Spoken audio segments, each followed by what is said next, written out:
السلام عليكم ورحمة الله وبركاته. الحمد لله نحمده ونستعينه ونستغفره ونعوذ بالله من شرور أنفسنا ومن سيئات أعمالنا من يهده الله فلا مضل له ومن يضلل فلا هادي له وأشهد أن لا إله إلا الله وحده لا شريك له وأشهد أن محمدًا عبده ورسوله. கண்ணியத்திற்குரிய எல்லாம் வல்ல அல்லாஹு ஜல்ல ஷானஹு தஆலாவின் நல்லடியார்களே, அல்லாஹுடைய பேரருளால் அவனுடைய மார்க்கத்தை அதன் தூய்மையான வடிவத்திலே அறிந்து கொள்ள வேண்டும் என்ற ஒரே நோக்கத்தில் நாம் எல்லாம் இங்கே பெரும் திரளாக குழுமியிருக்கிறோம். இந்த மாநாட்டினுடைய நோக்கம் என்னவென்று சொன்னால், இஸ்லாம் மார்க்கத்தினுடைய மிக முக்கியமான இரண்டு கொள்கைகள், ஒன்று லா இலாஹ இல்லல்லாஹ் என்ற கொள்கை, இன்னொன்று முஹம்மது ரசூலுல்லாஹ் என்ற கொள்கை. இந்த இரண்டு கொள்கைகளும் ஒரு மந்திர சொல்லாகத்தான் அதிகமான முஸ்லிம்களால் பார்க்கப்படுகிறதே தவிர அதனுடைய முழு அர்த்தத்தோடும் அதனுடைய முழு பரிமாணத்தோடவும் முஸ்லிம்கள் மத்தியிலே இந்த இரு கொள்கைகளும் சென்றடையவில்லை. இதனால்தான் சமுதாயத்தில் உள்ள எல்லா மார்க்கத்தின் பெயரால் நடக்கிற எல்லா குழப்பங்களுக்குமே இதுதான் காரணமாக இருக்கிறது.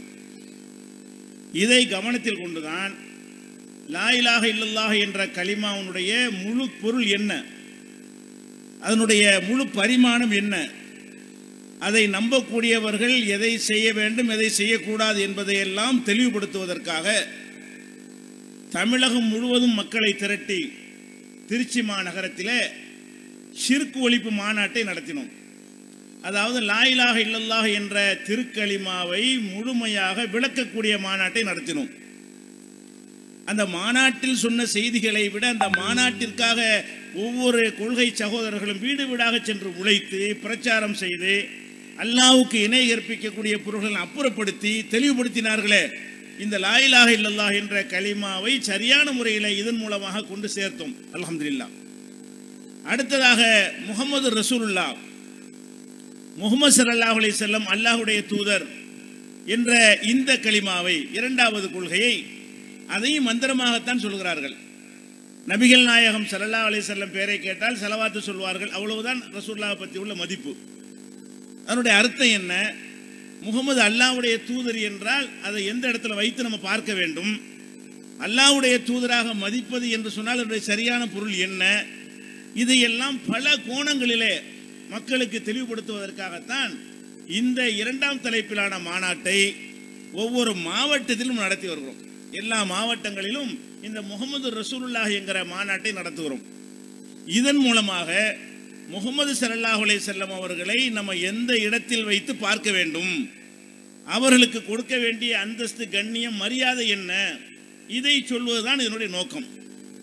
இப்போ பொதுவாக இந்த ஜமாத்தை அறியாதவர்கள் அல்லது ஜமாத்தை எதிர்க்கக்கூடியவர்கள், மற்ற கொள்கையில் உள்ளவர்கள் எல்லாம், நாங்களெல்லாம் என்ன லா இலாஹ இல்லல்லாஹ் என்ற கலிமாவை மீறி நடக்கிறோமா, முஹம்மது ரசூலுல்லாஹ்வுக்கு மாற்றமாக நம்ம என்ன செய்து விட்டோம் என்று அவர்கள் உள்ளுக்குள்ளே என்ன செய்கிறார்கள், தங்களை கேள்வி கேட்டுக் கொண்டிருக்கிறார்கள். ஆனால் உண்மையாகவே இந்த முஹம்மது ரசூலுல்லாஹ் என்கிற கலிமாவை எப்படியெல்லாம் அவர்கள் மீறுகிறார்கள். முஹம்மது ரசூலுல்லாஹ் என்ற கலிமாவிற்கும் இன்றைய சமூகத்தில் இருக்கிற நடைமுறைகளுக்கும் சம்பந்தமே இல்லை என்பதை காட்டுவதுதான் இந்த தலைப்புடைய நோக்கம். இப்ப முஹம்மது ஸல்லல்லாஹு அலைஹி வஸல்லம் அல்லாஹ்வுடைய தூதர் என்று சொன்னால் மார்க்கத்தில் எதை செஞ்சாலும் முகமது சொன்னாங்கன்னு சொல்லணும், அதான் தூதருக்கு அர்த்தம். ஏன் இப்படி தொழுத, இப்படித்தான் முகமது நபி தொழுதாங்க. ஏன் இப்படி நோன்பு வைத்தாய், இப்படித்தான் முகமது நபி நோன்பு வைத்தாங்க. ஏன் கல்யாணம் பண்ணும்போது வரதட்சணை வாங்க மாட்டேங்கிற, இப்படித்தான் எங்க முகமது நபி சொன்னாங்க. ஏன் கல்யாணம் மாப்பிள்ளை குதிரையில ஏன் ஏற்ற மாட்டேங்கிறீங்க, இந்த வழிமுறை எங்க முகமது நபி காட்டல. இப்படியாக இஸ்லாத்தின் பெயரால் நீங்கள் செய்கிற எந்த செயலாக இருந்தாலும் அது முஹம்மது ஸல்லல்லாஹு அலைஹி வஸல்லம் செய்தார்கள் என்கிற அடிப்படையில் இருந்தால்தான் அவங்கள அல்லாஹ்வுடைய ரசூல் என்று நம்புனீங்கன்னு அர்த்தம். ஆனால் நடைமுறை எப்படி இருக்கிறது? முகமது ரசூலுல்லாஹ்வை சொல்வார்கள், அந்த கலிமாவை பாங்கல சொல்வார்கள், திக்ரிலே சொல்வார்கள், அடிக்கடி சொல்வார்கள். அதை திக்ராக தஸ்பீமணியை கூட லா இலாஹ இல்லல்லாஹ் முஹம்மது ரசூலுல்லாஹ் என்று செய்வார்கள், உருட்டுவார்கள். இதெல்லாம் செய்யக்கூடியவர்கள் தங்களுடைய இஸ்லாம் என்கிற அடிப்படையில் உள்ள அத்தனை செயல்பாடுகளையும் அந்த முகமது ஸல்லல்லாஹு அலைஹி வஸல்லம் சொன்னபடி தான் செய்கிறார்களா? இல்லை. சொன்னபடி செய்யாது ஒரு பக்கம், மற்றவர்கள் சொன்னபடி செய்கிறார்கள். முகமது ஸல்லல்லாஹு அலைஹி வஸல்லம் சொன்னபடி செய்யாமல் எங்களுக்கு அந்த பெரியார்கள் சொன்னார்கள், இமாம்கள் சொன்னார்கள், ஷேகுமார்கள் சொன்னார்கள், பெரியார்கள் சொன்னார்கள் என்று சொல்லி அதை இஸ்லாம் என்று சொல்கிறார்கள்.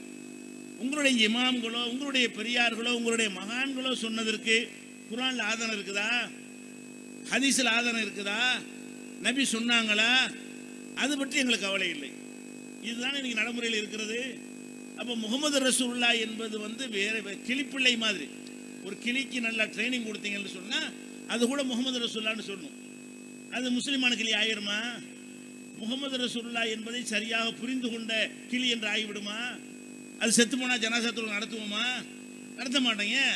முகமது ரசூலுல்லாஹ்னா அதனுடைய அர்த்தத்தை விளங்கி புரிந்து அதை உள்வாங்கி கொண்டு அதற்கேற்ப வாழ்க்கை அமைத்து கொண்டு சொன்னால் தானே அது அந்த கலிமாவை சொன்னது ஆகும். அதிகமான மக்களுடைய நிலைமை இப்படித்தான் இருக்கிறது. இதில் இந்த முகமது ரசூலுல்லாஹ்வுக்கு ரொம்ப ஆபத்தான சிந்தனை எடுத்துக்கொண்டீர்களே ஆனால், ஒன்று மதுஹப். அதை தொடர்ச்சியாக பல மாநாடுகளில் உங்களுக்கு விளக்கி கொண்டே வருகிறோம். மதுஹபை பின்பற்றுதல் இருக்கு இல்லையா? மதுஹப்னா என்ன? அந்த இமாம் சொன்னா கேட்பேன், இல்லை இந்த இமாம் சொன்னா நான் கேட்பேன், எனக்கு இந்த இமாம் உனக்கு அந்த இமாம் என்று சொல்லி ஷாபி ஹனபி மாலிகி ஹம்பலி என்று சொல்லி மார்க்கத்துக்கு எந்த விதமான குர்ஆன் ஆதாரத்தை காட்டாமல் ஹதீஸை காட்டாமல் அந்த இமாம்கள் பெயரிலேயே போட்டுவிட்டு இஷ்டத்துக்கு நடந்து கொண்டிருப்பது ஒரு வகை. இதை பல இடங்களில் விளக்கி விட்டோம். இந்த மதுஹபுக்காரனாவது ஒரு விஷயத்தை மக்கள்கிட்ட சொல்லுவான். எப்படி சொல்லுவான்? நாங்கள் மதுஹப் இமாம்களை எல்லாம் பின்பற்றல, அவங்க குர்ஆன் ஹதீஸில் ஆராய்ச்சி செஞ்சு ஒரு முடிவெடுத்தாங்களே அதைத்தான் பின்பற்றுறோம். நாங்கள் குர்ஆன் ஹதீஸை விட்டுலாம் விலகலை. குர்ஆன் ஹதீஸ் தான் அடிப்படை. அது பொய்யது. ஆனால் அந்த பொய்யை சொல்லியாவது அதை கொஞ்சம் ஒத்துக்கிறவாக செய்வான் வாயளவில். இந்த மதுஹப் இல்லாமல் தரிக்கான்னு ஒன்று வச்சிருக்கிறாங்க. இந்த தரிக்காக்காரன தரிக்கா சூபிசம் இவர்களுடைய வேலை என்னன்னு கேட்டால், குர்ஆன் ஹதீஸில் இருந்தாலும் நான் ஏற்றுக்கிற மாட்டேன். நான் எதுக்கு குர்ஆன் ஹதீஸை ஏற்றுக்கிறேன்னு? குர்ஆன் ஹதீஸ் இல்லாத ஞானம் இருக்கிறது, அது மெஞ்ஞானம். அது அல்லாஹ்விடமிருந்து ரசூலுக்கு வந்த ஞானம் அல்ல, எங்களுக்கு டைரக்டாக அல்லாஹ்விடமிருந்து வரும் என்று சொல்லி இந்த சமுதாயத்திலே முரீது என்றும் தரிகா என்றும் ஷேக் என்றும் பீர் என்றும் சொல்லி தெரிகிறார்களே, இவர்கள் தான் உலக மகா ஷைத்தான். இஸ்லாம் சமுதாயத்திற்கு கிடைத்த மிகப்பெரிய ஆபத்தானவர்கள் மதுஹப்வாதிகளை விட இவர்கள் தான். இதை சொல்வதுதான் இன்றைய தலைப்புடைய நோக்கம். இந்த தரிகாங்கிற பெயரில் முரீது என்கிற பெயரில் ஒரு மனிதனை எந்த அளவுக்கு வைக்கணுமோ அதுக்கு மேலே வைத்து குர்ஆன் ஹதீஸை நாங்கள் அப்பட்டமாகவே மீறுவோம் இப்படி சொல்றாங்க. இந்த தரிகாக்காரனுடைய கொள்கை என்ன என்று கேட்டால், எப்படி உங்களை வலையில் வீழ்த்துறாங்கன்னு பாருங்க. அதாவது நபிகள் நாயகம் ஸல்லல்லாஹு அலைஹி வஸல்லம் அவர்கள் மக்களுக்கு சொன்னாங்கல்ல, குர்ஆனை சொன்னாங்கல்ல, ஹதீஸ்களை சொன்னாங்கல்ல, இதெல்லாம் சாதாரண மக்களுக்கு உள்ளது. கீழ்த்தரமான அடித்தட்டு மக்களுக்கு சொன்னது. அது உங்களை மாதிரியான பொதுமக்களுக்கு சொந்தம். இது அல்லாம 4 படித்தரம் இருக்கிறது. ஒன்று ஷரியத்து, அது ரொம்ப மட்ட ரகமானது, அது உங்களுக்கு உள்ளது. அதிலிருந்து கொஞ்சம் உயர்ந்தால் தரிகத்துன்னு இருக்கிறது. அதிலிருந்து கொஞ்சம் உயர்ந்தீர்களே ஆனால் ஹகீகத்துன்னு ஒன்று இருக்கிறது. அதிலிருந்து கொஞ்சம் மேலே போனீர்களே ஆனால் மாரிஃபத்துன்னு ஒன்று இருக்கிறது. இந்த 4 நிலை இருக்கும் பொழுது இந்த 3 நிலைகளும் பொதுமக்களுக்கானது அல்ல. இந்த 3 நிலையில் இருக்கக்கூடியவர்கள் நாங்கள் குர்ஆனை பார்க்க தேவையில்லை. இந்த 3 நிலையில் இருக்கக்கூடியவர்கள் ஹதீஸை பார்க்க தேவையில்லை. எங்களுக்கே அந்த ஞானம் வரும். கஷ்ஃபு என்கிறது பேர், கஷ்ஃபு அதுக்கு பேர். கஷ்ஃபு என்கிற மெஞ்ஞானம் எங்களுக்கே வரும். இதுதான் யாருடைய கொள்கை? இந்த சூஃபியாக்கள் என்று சொல்லக்கூடிய, தரிகாக்கள் என்று சொல்லக்கூடிய ஷேகுல் ஹதீஸ் மௌலானாலாம் ஏமாத்துகிறார்களே, இவங்களுடைய கொள்கையெல்லாம் என்னன்னு கேட்டால், குர்ஆன் ஹதீஸ் அல்லாமல் வேற வகையில் எங்களுக்கு டைரக்டா அல்லாஹ்விடமிருந்து ஞானம் வரும். எப்படி ஞானம் வரும் அப்படின்னு கேட்டால், அல்லாஹ்வுக்காக அர்ப்பணிக்கணுமா. அல்லாஹ்வுக்காக முழு ஈடுபாட்டோடும் முழு அர்ப்பணிப்போடும் உங்களுடைய வணக்க வழிபாடு அமைத்துக் கொண்டீர்களே ஆனால் படிப்படி அல்லாஹ் என்ன செய்வான்னு கேட்டால், நேரடியாக உங்களுடைய ஞானத்தை தர ஆரம்பித்துடுவான். எல்லாமே உங்களுக்கு அங்கேருந்து வந்துவிடும். என்ன செய்யணும் என்பதுக்கு குர்ஆனை நீ பார்க்க தேவையில்லை. என்ன செய்யணும் என்பதற்கு நபி சொன்னார் பார்க்க தேவையில்லை, உனக்கே நேரடியாக அந்த ஞானங்கள்லாம் வந்துவிடும். அந்த ஸ்டேஜுக்கு வருவதற்கு நிறைய உழைக்க வேண்டும், பாடுபட வேண்டும் என்று சொல்லி மக்கள்கிட்ட சொல்லுவார்கள். அதை நம்ப வைப்பதற்கு என்ன சொல்லுவாங்கன்னு கேட்டா, நீங்க எல்லாம் தொழுவுறீங்க, உங்கள்கிட்ட கேட்பாங்க, நீங்கள் தொழுகிறீர்கள், தொழுவும் போது ஈடுபாடா தொழுதுருக்கிறீங்களா? எவன் தொழுது? யாருமே இல்லை. தொழுவும் போது வீட்டு யாவுமே இல்லாம இருக்குமா? கேட்பாங்க உங்கள்கிட்ட. வருமே. தொழுவும் போது அந்த கணக்கு இந்த கணக்குலாம் யாபத்துக்கு வருமா? வருமே. தொழுவும் போது 4 ரக்காத்து 2 ரக்காத்து மறதி வருமா? அதெல்லாம் வருமே. அப்படிம்போமா? பார்த்தீங்களா, நீங்க உன்ன பக்குவம் அடையல, நீங்கள் உன்ன சில முதிர்ச்சி அடையவில்லை. தொழுகண்ட அல்லாவுக்கு அப்படி தக்பீரை கட்டிவிட்டோம் என்று சொன்னால் அப்படி இரண்டரை கலந்துடணும். அந்த ஸ்டேஜுக்கு வந்து விட்டீர்களே, ஆனால் அப்போ உங்களுடைய தொழுகையை வேற, இந்த தொழுகை எப்படி அல்லாஹ் ஏற்றுக்கொள்வான்? உங்க இபாதத்தை சுருட்டி மூஞ்சில் எரிஞ்சிட மாட்டானா என்று சொன்ன உடனே உனக்கு பயமாயிரும். யாருக்கு? மார்க்கத்தில் ஈடுபாடு உள்ள செய்தாங்க போக மாட்டாங்களே, மார்க்கத்தில் ஈடுபாடு நல்லதுன்னு சொல்லி நினைச்சு போறானே, அவன் என்ன பார்ப்பான்? ஆமா, நம்ம தொழுகிறோம், தொழுவு பல யாபம் வருது, வீட்டில் கடன் கொடுக்க வேண்டிய யாபம்லாம் வருது, அவன் வருவான இவன் வருவான யாபம் வருது, ஊருக்கு போன டிக்கெட் எடுத்த மாதிரி யாபம் வருது, பெட்டியில் அதை வச்சு பூட்டிட்ட மாதிரி யாபம் வருது. இப்படி ஒரு யாபம் வந்துகிட்டு இருக்குது. இவர் தொழுகையா? அஜர்த்து சொல்ற சரியா தானே செய்து சொல்றாரு, பெரியார் சரியா தானே சொல்றாரு அப்படின்னு சொல்லி இவனை முதல்ல பலவீனப்படுத்துவாங்க. ஆமா, நம்முடைய இபாதத்து சரியில்லை, நம்ம ஈடுபாடற்றவர்களாக இருக்கிறோம், நம்மளுடைய இறையச்சம் போதுமானது நம்ம இடத்துல இல்லை, அல்லாஹ் போய் தொழுவ போயிட்டு இப்படி யாவும் வரலாமா அப்படிம்பாங்க. அதுக்கு அப்புறம் என்ன செய்வான்னு கேட்டா, சில கதைகள் விட்டு அடிப்பாங்க. என்ன கதை? ஒரு பெரியார் தொழுதார், தொழும் போது என்ன ஆச்சுன்னா பனம் மரம் மாதிரி நிற்பார், அதுல குருவிகள் கூடு கட்டின தலையில அப்படி சொல்லுவாராம். தக்பீர் கட்டிட்டா ஆட மாட்டாரு, அசைய மாட்டாரு. என்னடா ஒரு பனைமரம் நிக்குதேங்கிற நினைக்கிற அளவுக்கு 2 மணி நேரம் 3 மணி நேரம் நிப்பாராம். பறவைகள் எல்லாம் கூடு கட்ட ஆரம்பித்து விடும். இப்படி தொழுதுருக்கியா கேட்பாங்க. இந்த மாதிரி பெரியார் தொழுதுருக்கிறாரே, இப்படி தொழுதுருக்கிறியாமாங்க. இப்படி எப்ப தொழுது? யார் தொழுதும்? கொத்துன்னு சொல்லுவலையா? இல்ல சரத்து. இன்னொரு பெரியார் என்ன சார் தெரியுமா? போர்க்களத்தில் ஈட்டியை குத்திவிட்டாங்க, ஈட்டி போய் விரிஞ்சிருக்கணும், அந்த பக்கம் உருவ முடியாது. ஈட்டியை பொறுத்தவரைக்கும் உள்ள போயிட்டா கத்தி மாதிரி எடுக்க இயலாது. ஏன்னா ஈட்டியை பொறுத்தவரைக்கும் முனை போயிடும், இந்த பக்கம் வீ மாதிரி விரிஞ்சிருக்கும், கிழிச்சுக்கிட்டு வந்துடும். ஈட்டி எடுக்கிறாங்க, முடியல, துடிக்கிறார். அப்ப என்ன செய்யறாங்க? எல்லாரும் கஷ்டப்படும் போது இவர் துழுவாரு, அப்ப உருவி எடுத்துருங்க. தக்பீர் கட்டித்தாராம், உருவிட்டாங்க, உண்மை தெரியல அவருக்கு. தொழுது முடிச்ச உடனே ஈட்டி எடுத்துட்டீங்களான்னு கேட்டாராம். அப்ப என்ன பாத்தீங்களா? ஈட்டி எடுக்க முடியாம துடிக்கிறாரு, வேதனைப்படுறாரு. இந்த மாதிரி கஷ்டப்பட்ட ஒருத்தர் தக்பீர் கட்டணும், என்ன ஆச்சு பாத்தீங்களா? இப்படி தொழ வேண்டும் அப்படிமாங்க. சரி, இப்படி சொல்றான்ல, முதல் விஷயம் என்ன? இப்படி தொழணும்னு அந்த பெரியார் இந்த பெரியார் சொன்னாங்க. நீ தொழுது காட்டுறா பாப்போம், ஒரு கத்தி குத்துற உன்னைய அப்படி செக் பண்ணுவா இல்லையா? நீ ஷேக்குங்கிற முறிவு கொடுக்க போறேங்கிற, எங்களை அந்த மாதிரி நிலைக்கு கொண்டு சொல்ற, அந்த மாதிரி நிலையை கொண்டு வர போற நிஜமாக இருந்தால் நீ இந்த ஜிப்பாவையும் தலப்பாவும் போட்டுக்கிறிய, உன்னிடத்தில் அது இருக்குதா? கதையில தான் இருக்குது. நீ அவர் செஞ்சாரு இவர் செய்ய கதையை காட்டியே தவிர, இப்ப நீ 3 மணி நேரம் நிக்கணும், ஒரு குருவியும் தலையில கூடு கட்டணும், அதை என் கண்ணால பார்க்கணும், அப்ப நான் ஒத்துக்கிறேன்னு சொல்லணுமா இல்லையா? அதான் அறிவாளியுடைய வாதம். அப்படி நீங்கள் செக் பண்ணுவீங்களா? செக் பண்ணது கிடையாது. அல்ல ஓங்கி புடத்தில் அடிப்பேன், ஒண்ணுமே தெரியாம நிக்கணும் அப்படின்னு சோதனை பண்ணீங்களா?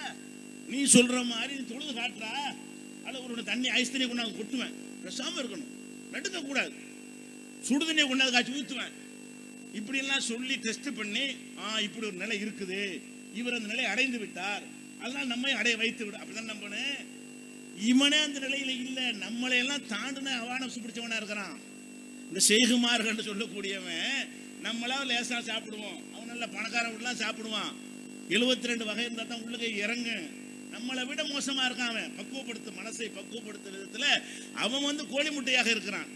அவன் நம்மளை பக்குவப்படுத்துறங்கிறான். நம்ம வெறுந்தரில் போய் தூங்குவோம், அவனுக்கு 1.5 முழத்து குஷன் வேணும், அதெல்லாம் தூங்குவான்.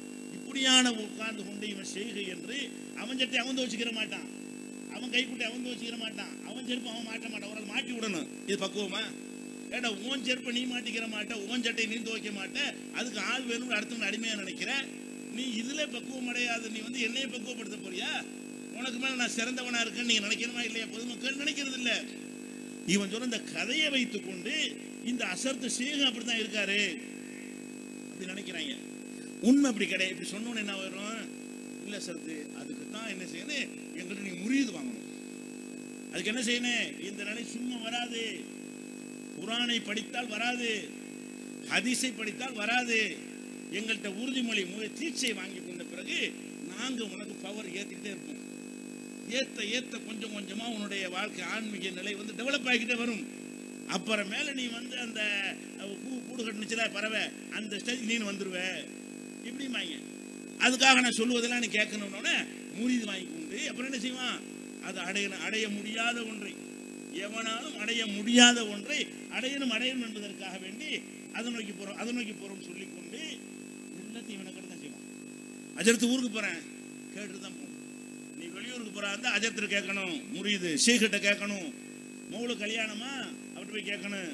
மாப்பிள்ளை யார் அவர்கிட்ட தான் போய் கேட்கணும். எந்த வியாபாரம் அவர்கிட்ட போய் கேட்கணும்.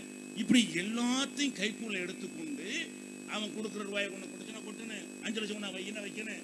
இப்படி ஒரு பைத்தியமாகி போய் அடிமையாகி போய் மூளை செலவு செய்யப்பட்டு எதுக்காக செய்யறான்? இந்த ஷேகு நம்மளை அங்கே கொண்டு நிப்பாட்ட போறாரு. எங்க ஈட்டில குத்தி எடுத்தாங்களே தொழுகும் போது அந்த ஸ்டேஜில் நம்ம நிப்பாட்ட போறாரு. இப்ப முதல் விஷயம் என்னன்னு கேட்டா, இப்படியான ஒரு ஒன்றி போதல் இஸ்லாத்தில் இருக்குதா? ஒன்றி போனங்கிறீங்கல்ல, இப்படி 2.5 தொழுகும் பொழுது உலகத்தில் என்ன நடக்குன்னு தெரியாம 2.5 கலந்து ஒன்றி போறது இஸ்லாத்தில் இருக்குதா? திருக்குர்ஆனை எடுத்து பார்த்தீர்களே ஆனால் போர்க்களத்திலும் அல்லாஹ் தொழ வேண்டும் என்று சொல்றான். திருக்குர்ஆன் எடுத்து பார்த்தீங்கன்னா யுத்த களம் இருக்குல்ல, அதுல தொழுகை நடத்தணும். இப்ப நபிகள் நாயகம் தொழுகை நடத்தும் பொழுது ஒரு சாரார் வந்து தொழுகையில் ஈடுபடணும், இன்னொரு சாரார் போர் செஞ்சிட்டு இருக்கணும். பாதியை பிரிச்சுக்கிடுவாங்க. ஒரு ரக்காத்து அவங்க தொழுதுட்டு போன உடனே அந்த சாரார் இதில் சேர்ந்துக்குவாங்க, இந்த சாரார் யுத்தத்துக்கு போயிடுவாங்க. இப்படியான ஒரு தொழுகை போர்க்கள தொழுகைன்னு ஒரு தொழுகை முறை இருக்கிறது. போர்ல ஈடுபடவும் செய்யணும், தொழுகை நிறைவேற்றணும். அந்த தொழுகையை அல்லாஹ் சொல்லுமே என்ன செய்யறான்னு கேட்டா, நீங்கள் ஒரு சாரார் நபி தொழுகை நடத்துவார், ஒரு சாரார் ஒரு தொழுகையில் நில்லுங்கள். நிற்கும் போது முழுசா ஈடுபடுறேன்னு கவனக்குறையா இருந்துக்காதீங்க. எல்லாம் சொல்லி கேட்டுறான், அசிலிகத்தகும், உங்களுடைய ஆயுதங்களை கரெக்டா வச்சுக்கிறங்க. இப்படி கட்டிட்டு இருக்க கூடாது. ஆயுதத்தை கையில பிடிச்சிக்கிட்டு தான் தொழுவணும். டக்குன்னு உருவிட்டு போட வேண்டி வந்துடும். எல்லாம் சொல்லி காட்டுறான், குர்ஆன்ல சொல்லி காட்டுறான். நீ யுத்த காலத்துல தொழுகை செய்யணும், தொழுகையில ஈடுபட்டமேன்னு மறந்துடக்கூடாது. ஒரு சாரார் யுத்தத்தில் இருக்கட்டும், தொழுகையில் இருக்கிற நீ என்ன செய்யணும்னு கேட்டா, அசிலிகத்தகும், அவங்களுடைய எச்சரிக்கையை பாதுகாப்பை கவனத்தில் கொள்ளட்டும், அவங்களுடைய ஆயுதங்களை கையில் தாங்கிக் கொள்ளட்டும். அப்படிதான் நீ தொழ வேண்டுமே தவிர, நம்ம தொழ போறோம் இனிமே அல்லாஹ் பார்த்துக்கிடுவான் நீ இருக்கக்கூடாது, எப்ப எந்த பக்கம் வருவான்னு கவனத்தோடு தொழுன்னு அல்லாஹ் சொல்லுது. இது என்ன சொல்லுது? அல்லாவை தொழ போய் விட்டால் எல்லாத்தையும் மறந்து விடணுங்கிற ஒரு ஸ்டேஜ் இஸ்லாத்தில் இல்லை, வேணாம்னு சொல்லுது. அப்படி செய்யாத, என்ன நடக்கு எல்லாத்தையும் கவனித்துக் கொண்டு தொழ வேண்டும். இப்படித்தான் நபிகள் நாயகம் ஸல்லல்லாஹு அலைஹி வஸல்லத்துக்கு அருளப்பட்ட திருக்குர்ஆன் சொல்வதை பார்க்கிறோம். அதே மாதிரி வந்து இது குர்ஆன்ல வந்து ஒய்தா குன்த ஃபீஹிம் வஅகம்த லஹுமுஸ் ஸலாம், அந்த மக்களுக்கு நபியே நீங்கள் போர்க்களத்திலே தொழுகை நடத்தும் பொழுது இப்படி நடக்க வேண்டும் என்று அல்லாஹ் உத்தரவிடுகிறான். அப்ப ஒன்றி போய் தொழுகிறது குறை, நம்ம தொழுகிறோமே அது குறையான தொழுகையா? தொழுது போல யாவும் வருது இல்லைங்க, அதுல எந்த குறையுமே இல்லை, சரியான தொழுகை. அப்படிதான் தொழ முடியும், அப்படிதான் அல்லாஹ் நம்மளே படைத்திருக்கிறான். அதே மாதிரி பாருங்க, ரசூல் ஸல்லல்லாஹு அலைஹி வஸல்லம் சொல்றாங்க, நான் வந்து ரொம்ப நேரம் தொழுவிக்கணும் என்று போய் ஜமாத்தில் நிற்பேன். ரசூல் ஸல்லல்லாஹு அலைஹி வஸல்லம் சொல்றாங்க, மக்களுக்கு கொஞ்சம் நீண்ட நேரம் இன்னைக்கு தொழ வைக்க வேண்டும் என்ற எண்ணத்தில் தொழுகையில போய் இமாமா நிற்பேன். இமாமா நிற்கும் பொழுது அன்றைய காலத்தில் ஆண்கள் பள்ளிக்கு வருவது போல பெண்களும் வந்தார்கள், வர அனுமதித்தார்கள். தடுக்கக்கூடாது என்றும் ரசூலுல்லாஹ் சொன்னார்கள். லா தம்னு இமா அல்லாஹி அனில் மசாஜித், பள்ளிவாசலுக்கு பெண்கள் வருவதை நீங்கள் தடுக்காதீர்கள் என்றும் ரசூல் ஸல்லல்லாஹு அலைஹி வஸல்லம் எச்சரிக்கை பண்ணாங்க. அப்போ ஆண்கள் முன் வரிசையில் இருப்பார்கள், பின் வரிசையில் பெண்கள் நின்று தொழுவார்கள். இப்போ ரசூலுல்லாஹ் சொல்றாங்க, ரொம்ப நேரம் தொழலான்னு போய் நிற்பனா, அப்போ நிற்கும் பொழுது தொழ வந்த பெண்களில் சில பேர் கை குழந்தை வச்சிருப்பாங்க. கை குழந்தைய வீட்டில் போட்டுட்டு பள்ளிக்கு வர முடியாதுல்ல, கை குழந்தையோட வந்துடுவாங்க.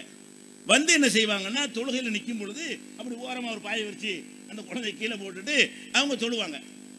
தொழும்போது அந்த குழந்தையின் அழுகை சத்தம் எனக்கு கேட்டுவிடும். ரசூலுல்லாஹ் சொல்றாங்க, ரொம்ப நேரம் தொழ வேண்டும் என்று போய் நான் நிற்பேன், நிற்கும் பொழுது குழந்தையுடைய அழுகை சத்தம் எனக்கு கேட்டுவிடும். அழுகை சத்தம் கேட்டோம், நான் என்ன நினைப்பேன், இந்த குழந்தை அழுகுத, இந்த குழந்தை அழுகும்போது அதன் அம்மா வந்து தொழுதுகிட்டு இருக்குத, அந்த அம்மாவுடைய மனசு இது பாதிக்குமே, என்ன எப்போ முடிப்பாங்களே என் புள்ள அழுகுதே என்ன தெரியலையே, இப்படியான ஒரு நிலை வருமேன்னொன்னே சட்டுன்னு முடிச்சிருவேன். ரொம்ப நேரம் தொழலான்னு போய் நிற்பேன். குழந்தையின் அழுகை சத்தம் கேட்ட உடனே அதனுடைய தாய் படுகிற வேதனைக்காக வேண்டி நீண்ட நேரம் தொழாமல் சுருக்கமாக முடிச்சிருவேன் என்று நபிகள் நாயகம் ஸல்லல்லாஹு அலைஹி வஸல்லம் சொல்றாங்க. இதில் உங்களுக்கு என்ன தெரியுது? தொழுகையில் ஒன்றுமே பணமரமாக நிற்கணும்னு சொன்னால், ஈட்டியை குத்துனா கூட தெரியக்கூடாதுன்னு சொன்னால், குழந்தை அழுகுறது ஏன் தெரியுது? குழந்தை அழுகுறது ரசூல்லா தொழுகையில் இருக்கும்போது கவனிக்கிறாங்க. குழந்தையின் அழுகை சத்தத்தை ரசூல்லா கேட்டாங்களே, அப்போ ரசூல்லா முழுமை அடையலையா?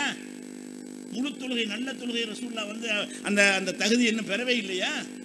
அது மாத்திரம் இல்லை, அழுகை சத்தத்தை கேட்டுட்டு கால்குலேஷன் வேறு பண்ணுறாங்க. சும்மா கேட்கறது ஒரு வகை, அதில் ஈடுபாடு கொண்டு இது என்ன விளைவு ஏற்படும், இந்த குழந்தை அழுதால் அவங்க அம்மா என்ன நினைக்கும், அவங்க அம்மா நினைச்சால் என்ன மாதிரியான மனசு பாதிப்பு ஏற்படும், இதெல்லாம் கவனித்து அதுக்கு ஏற்றவாறு தொழுகை சுருக்குறாங்க. தொழுகைக்கு வெளியே நடக்கிற ஒரு காரியத்திற்காக வேண்டி தொழுகையை சுருக்கமாக தொழணும்லாம் முடிவெடுக்கிறாங்களே, இது எல்லாம் எங்கே நடக்குது? தொழுகைக்கு உள்ளே நடக்கிறது. அப்போ நபிகள் நாயகம் ஸல்லல்லாஹு அலைஹி வஸல்லம் தொழும் போது அவங்க வெளியில் உள்ள எல்லாம் கவனிக்கிறது. காதில் வழங்காமலாம் தொழ முடியாது, அப்படி இரண்டரை கலந்து போய் ஒன்றும் இல்லாமல் மூழ்கி போயிடணும் அப்படின்லாம் சொல்கிறாங்களே, அந்த மூழ்கி போகிறது ரசூல் ஸல்லல்லாஹு அலைஹி வஸல்லத்துக்கு வரவே இல்லை. இதெல்லாம் கவனிப்பேங்கிறாங்க. இது புகாரில் வரக்கூடிய ஆதாரப்பூர்வமான ஹதீஸ். அதே மாதிரி ஒரு நாள் தொழுகிறாங்க ரசூல் ஸல்லல்லாஹு அலைஹி வஸல்லம்.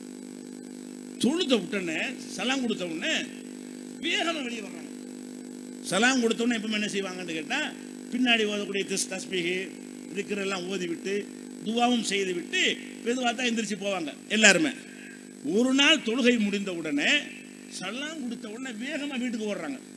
வீடு பள்ளியாசல் ஒட்டி தானே, வேகமாக வீட்டுக்கு போயிட்டு வேகமாக திரும்பி வர்றாங்க. சஹாபாக்கள் அப்படி உட்கார்ந்துருக்கிறாங்க. என்னடா இது, ஒரு நாள் இல்லாமல் ரசூல் ஸல்லல்லாஹு அலைஹி வஸல்லம் இப்படி வேகமாக முடிஞ்ச உடனே வேகமாக வர்றாங்களே அப்படின்னு ரசூல் ஸல்லல்லாஹு அலைஹி வஸல்லம் விளக்குறாங்க. என்ன விளக்குறாங்க?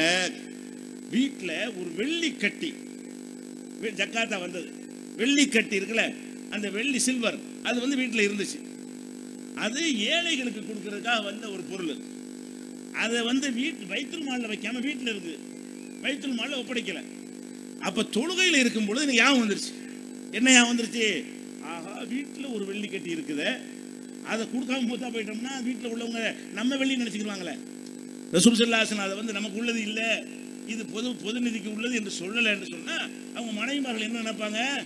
கணவருடைய சொத்துன்னு எடுத்துக்கொள்வாங்கல்ல, மூத்து எப்போ வந்துடலாம்ல. அப்போ நான் தொழுகையில் இருக்கும் பொழுது எனக்கு ஞாபகம் வந்தது, வீட்டில் ஒரு வெள்ளிக்கட்டியை வைத்து விட்டோம்.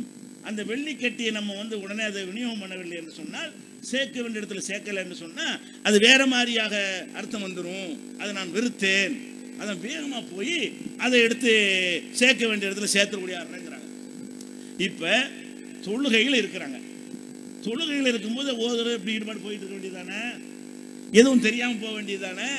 தொழுகையில் இருக்கும்போது வீட்டுக்கு போனது ஞாபகம் வருது, ஒருத்தர் கொண்டா தந்தது ஞாபகம் வருது, அந்த பொருளை வச்சது ஞாபகம் வருது, அதை என்ன செய்யணும்னு சொல்லாமல் வந்தாங்களே அது ஞாபகத்துக்கு வருது. இவ்வளவு ஞாபகம் அதுக்கு தகுந்தவாறு வேகமாக ஓடுறாங்க. எல்லாம் கொடுத்தவன முதல் வேலையாக போய் இது நம்ம இது இல்லை, இது பைத்துல் மாலுக்கு சொந்தமானது. இது எதை காட்டுது? இவங்க கள்ளப்பெண்ணு காட்டுதா இல்லையா? இந்த ஷேகு முரீதுன்னு வச்சுக்கிட்டு ஜிப்பாயும் தலப்பாகம் போட்டுக்கிட்டு என்னமோ பார்த்தாலே பணம் மாதிரி அல்லாவோட நேரடியாக உரையாடிட்டு இருக்குமான்னு இப்போ நம்புறீங்களே. இவனும் பொய் சொல்லித்தானே உங்களை ஏமாத்துறான். எவ்வளோ ஆபத்தான இது, இஸ்லாத்தில் உள்ள ஒரு விஷயமா? மற்ற சாமியார்கள் செய்கிறதுக்கு இவங்களுக்கு என்ன வித்தியாசம்? அந்த அளவுக்கு இஸ்லாத்தில் இல்லாத ஒரு விஷயமெல்லாம் இருப்பதாக உங்களை சித்தரிக்கிற காட்சியை பார்க்கணும். அதே மாதிரி நபி ஸல்லல்லாஹு அலைஹி வஸல்லம் ஒரு நாள் தொழுச்சிட்டு இருக்கிறாங்க. 1 2 இல்லை, 100 கணக்கில் இருக்குது. சிலதை சொன்னது ஆழமாக பதியும், அதுக்காக கொஞ்சம் கூடுதலாக சொல்ல வேண்டி இருக்கிறது. விடிய சொல்ற அளவுக்கு இந்த மாதிரி ஹதீஸ்கள் இருக்குது. சுபுஹ் வரைக்கும் சொல்லலாம். அவ்வளவு ரசூலுல்லாஹ்வுடைய தொழுகை எல்லாம் இவங்க சொன்ன மாதிரி ஒரு நாளும் தொழுதே கிடையாது. இவங்க என்ன மாதிரி தொழணும்னு இந்த தப்லீக் தாலீம் தொகுப்புலையும் இந்த முரீது கொடுக்கிறவனை எழுதி வைத்திருக்கிறார்களோ, இந்த மாதிரி ஒரே ஒரு வக்து தொழுகையை கூட ரசூல் ஸல்லல்லாஹு அலைஹி வஸல்லம் தொழுதே கிடையாது. எந்த சஹாபியும் தொழுது கிடையாது. எல்லாம் கட்டுக்கதை என்பதற்கு தான் சில ஆதாரங்களை கொஞ்சம் அதிகமாக சொல்ல வேண்டி இருக்கிறது. ஒரு நாள் தொழுதுட்டு இருக்கிறாங்களா, ஒரு ஆள் என்ன செய்யறாருன்னா, கொஞ்சம் லேட்டாக வந்தவர் ருக்குவில் அவருக்கு கிடைக்கல. ருக்குவுக்கு வரும்போது முன்னாடியே ருக்குவுக்கு போயிட்டாங்க ரசூல் ஸல்லல்லாஹு அலைஹி வஸல்லம். ருக்குவில் சேரணும் இல்லையா, நடந்து வந்துகிட்டு இருக்கும்போது என்ன செய்யறாரு, வேகமாக ஒட்டியாந்து ருக்குவில் சேர்ந்துடுறாரு. ருக்கூல இருக்கும்போது சேர்ந்தவனை ருக்கூல எந்திரிச்சவன என்ன செய்வோம்? சமி அல்லாஹு லிமன் ஹமிதா அப்படின்னு சொல்லுவோம். அவர் என்ன செய்யறாருன்னு கேட்டா அல்லாஹும்ம ரப்பனா லக்கல் ஹம்து ஹம்தன் கஸீரன் தய்யிபன் முபாரக்கன் ஃபீஹிங்கிறார். இது மார்க்கத்தில் இல்லாத ரசூலுல்லாஹ் சொல்லி தராத ஒரு வாசகம். இவர் என்ன சொல்றாரு? இந்த மாதிரி எனக்கு ருக்குவை கிடைக்க தெரிஞ்ச அல்லாஹ்வுக்கே எல்லா புகழும் அப்படின்னு சத்தம் போட்டு எல்லாருக்கும் விளங்குற மாதிரி இவர் புது வார்த்தையை சொல்றாரு. சொன்ன உடனே ரசூல் ஸல்லல்லாஹு தொழுது முடிச்சிட்டாங்க. தொழுது முடிச்சுட்டு கேட்குறாங்க, மணில் முத்தக்கல்லிம், இந்த வார்த்தையை சொன்னால் யாருப்பான்னு கேட்குறாங்க. ரசூலுல்லாஹ் ஒன்றி போய் அப்படி ஈடுபட்டு தன்னை மறந்து மெய் மறந்து தொழுதார்களே, ஆனால் இவர் சொன்ன விளங்கி இருக்குமா? பின்னாடி வந்து தொழ வந்தவர் ரப்பனா லக்கல் ஹம்து ஹம்தன் ஒரு வார்த்தையை சொல்லுகிறாரு. அந்த வார்த்தை காதுல விளங்குகிறது. சொன்னவர் யாருன்னு தெரியாதனால சலாம் கொடுத்த உடனே சொன்னால் யாரு? நான் தான். உன்னுடைய அந்த திக்ரை அந்த சொன்னதை பதிவு செய்வதற்காக 70க்கும் மேற்பட்ட மலக்குகள் போட்டிட்டது நான் பார்த்தேன். நல்ல வார்த்தை நீ சொல்லி இருக்கிறாய் அப்படிங்கிறாங்க. மேற்று என்னன்னு கேட்டா, இவங்க சொன்ன அந்த வார்த்தை இவங்களுக்கு இப்படி கேட்டுச்சு. அந்த சஹாபி சொன்ன வார்த்தை தொழுகையில் இருந்த ரசூல் ஸல்லல்லாஹு அலைஹி வஸல்லம் கவனத்துக்கு ஏன் வந்தது? அதை ஏன் காது கொடுத்து கேட்டார்கள்? அப்ப அதெல்லாம் விளங்காத அளவுக்கு திரை போட்டுக்கொண்டு தொழ வேண்டியதானே? கண்ணுக்கும் திரை, காதுக்கும் திரையை போட்டுக்கொண்டு தொழ வேண்டியதானே? அப்படி அல்லாஹ் நம்மளை படைக்கவில்லை. அப்படி இருந்து கொண்டு எப்படி போர்க்களத்தில் அல்லாஹ் தொழ சொல்றானோ அந்த மாதிரி தான் நம்மளால் தொழ முடியும். வேற மாதிரி தொழ முடியாது.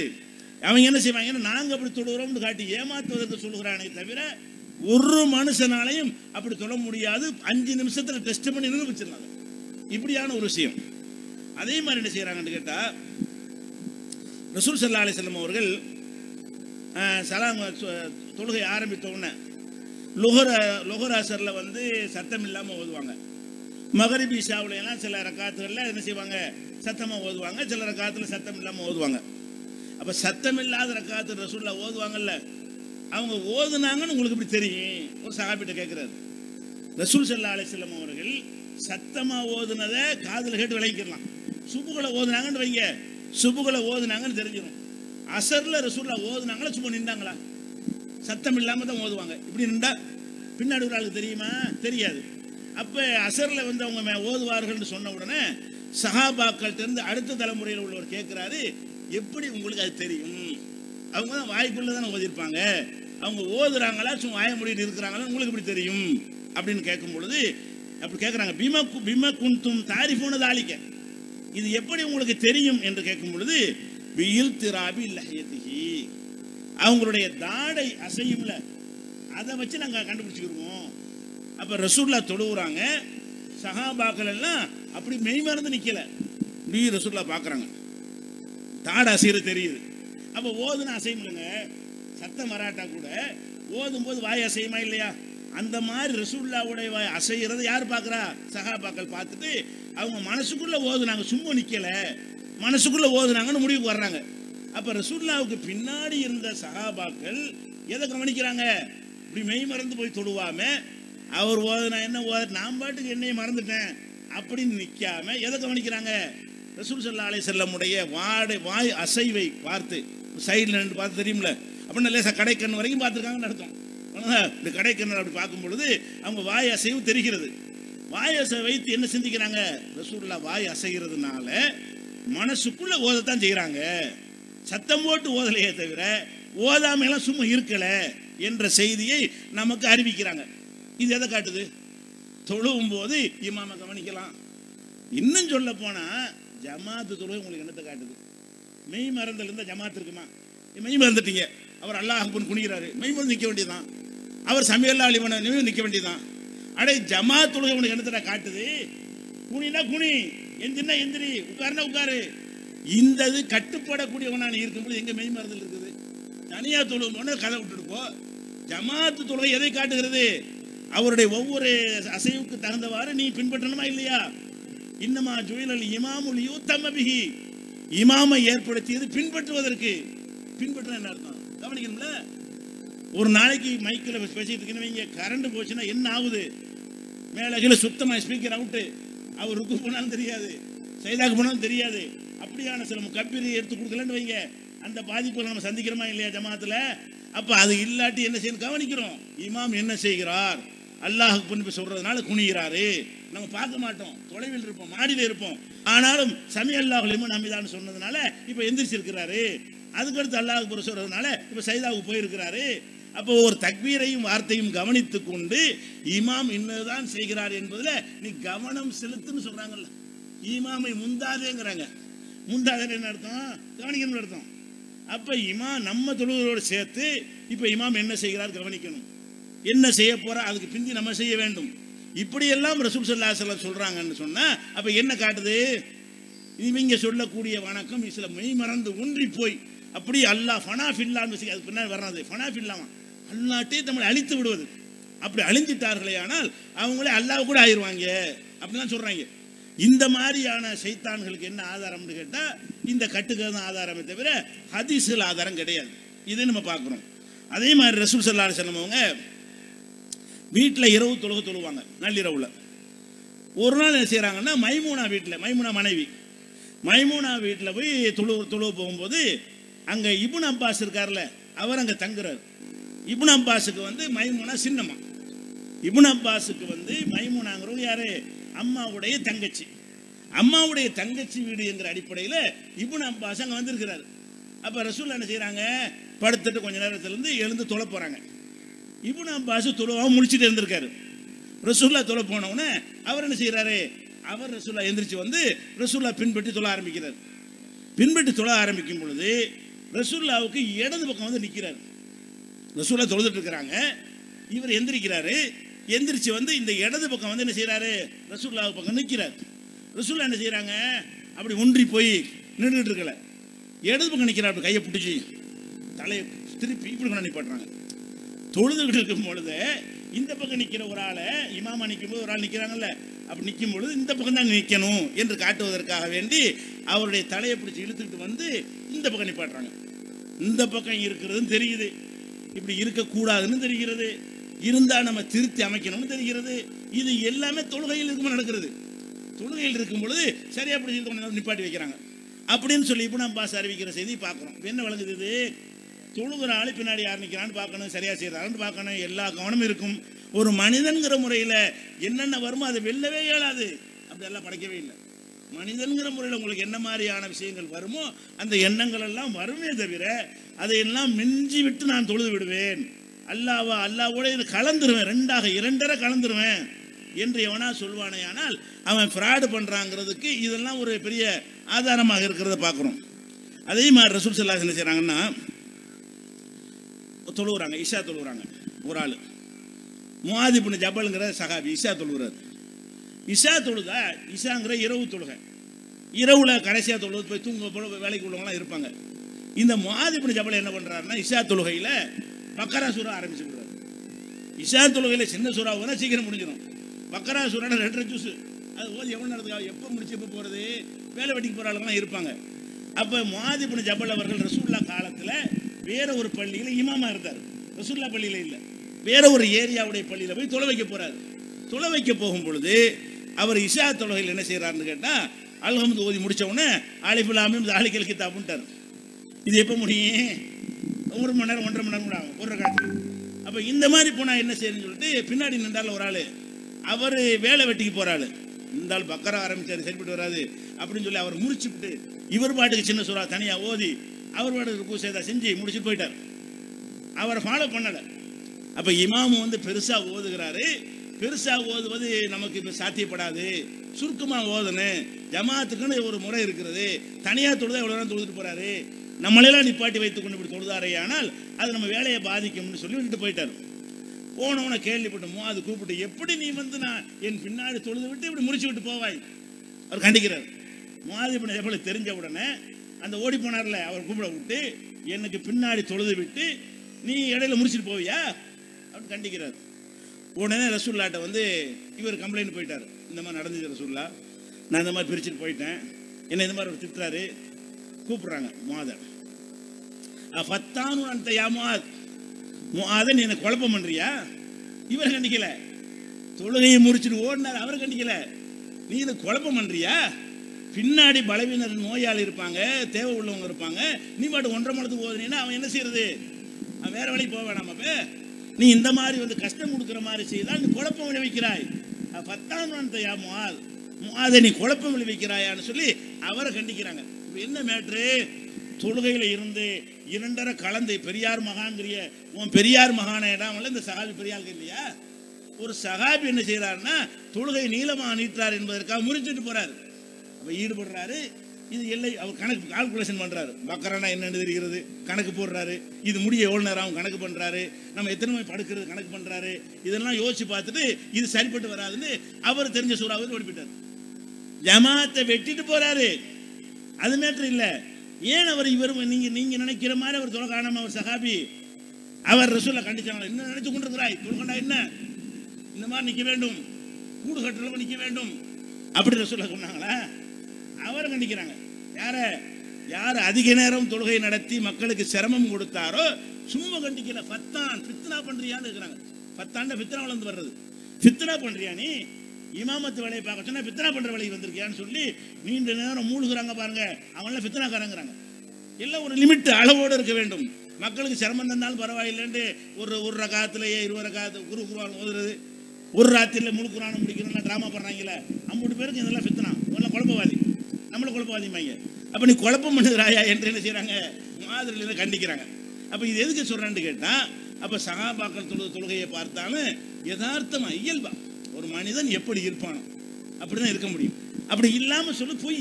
அப்படி எவனுமே இருக்கிறது இல்லை. பொய்யாக அப்படி சொல்லி கொண்டு எனக்கு அந்த அந்தஸ்து இருக்கிறது என்று காட்டுகிறார்கள் என்பதற்கு தான் இந்த ஆதாரங்கள்லாம் சொல்றோம்.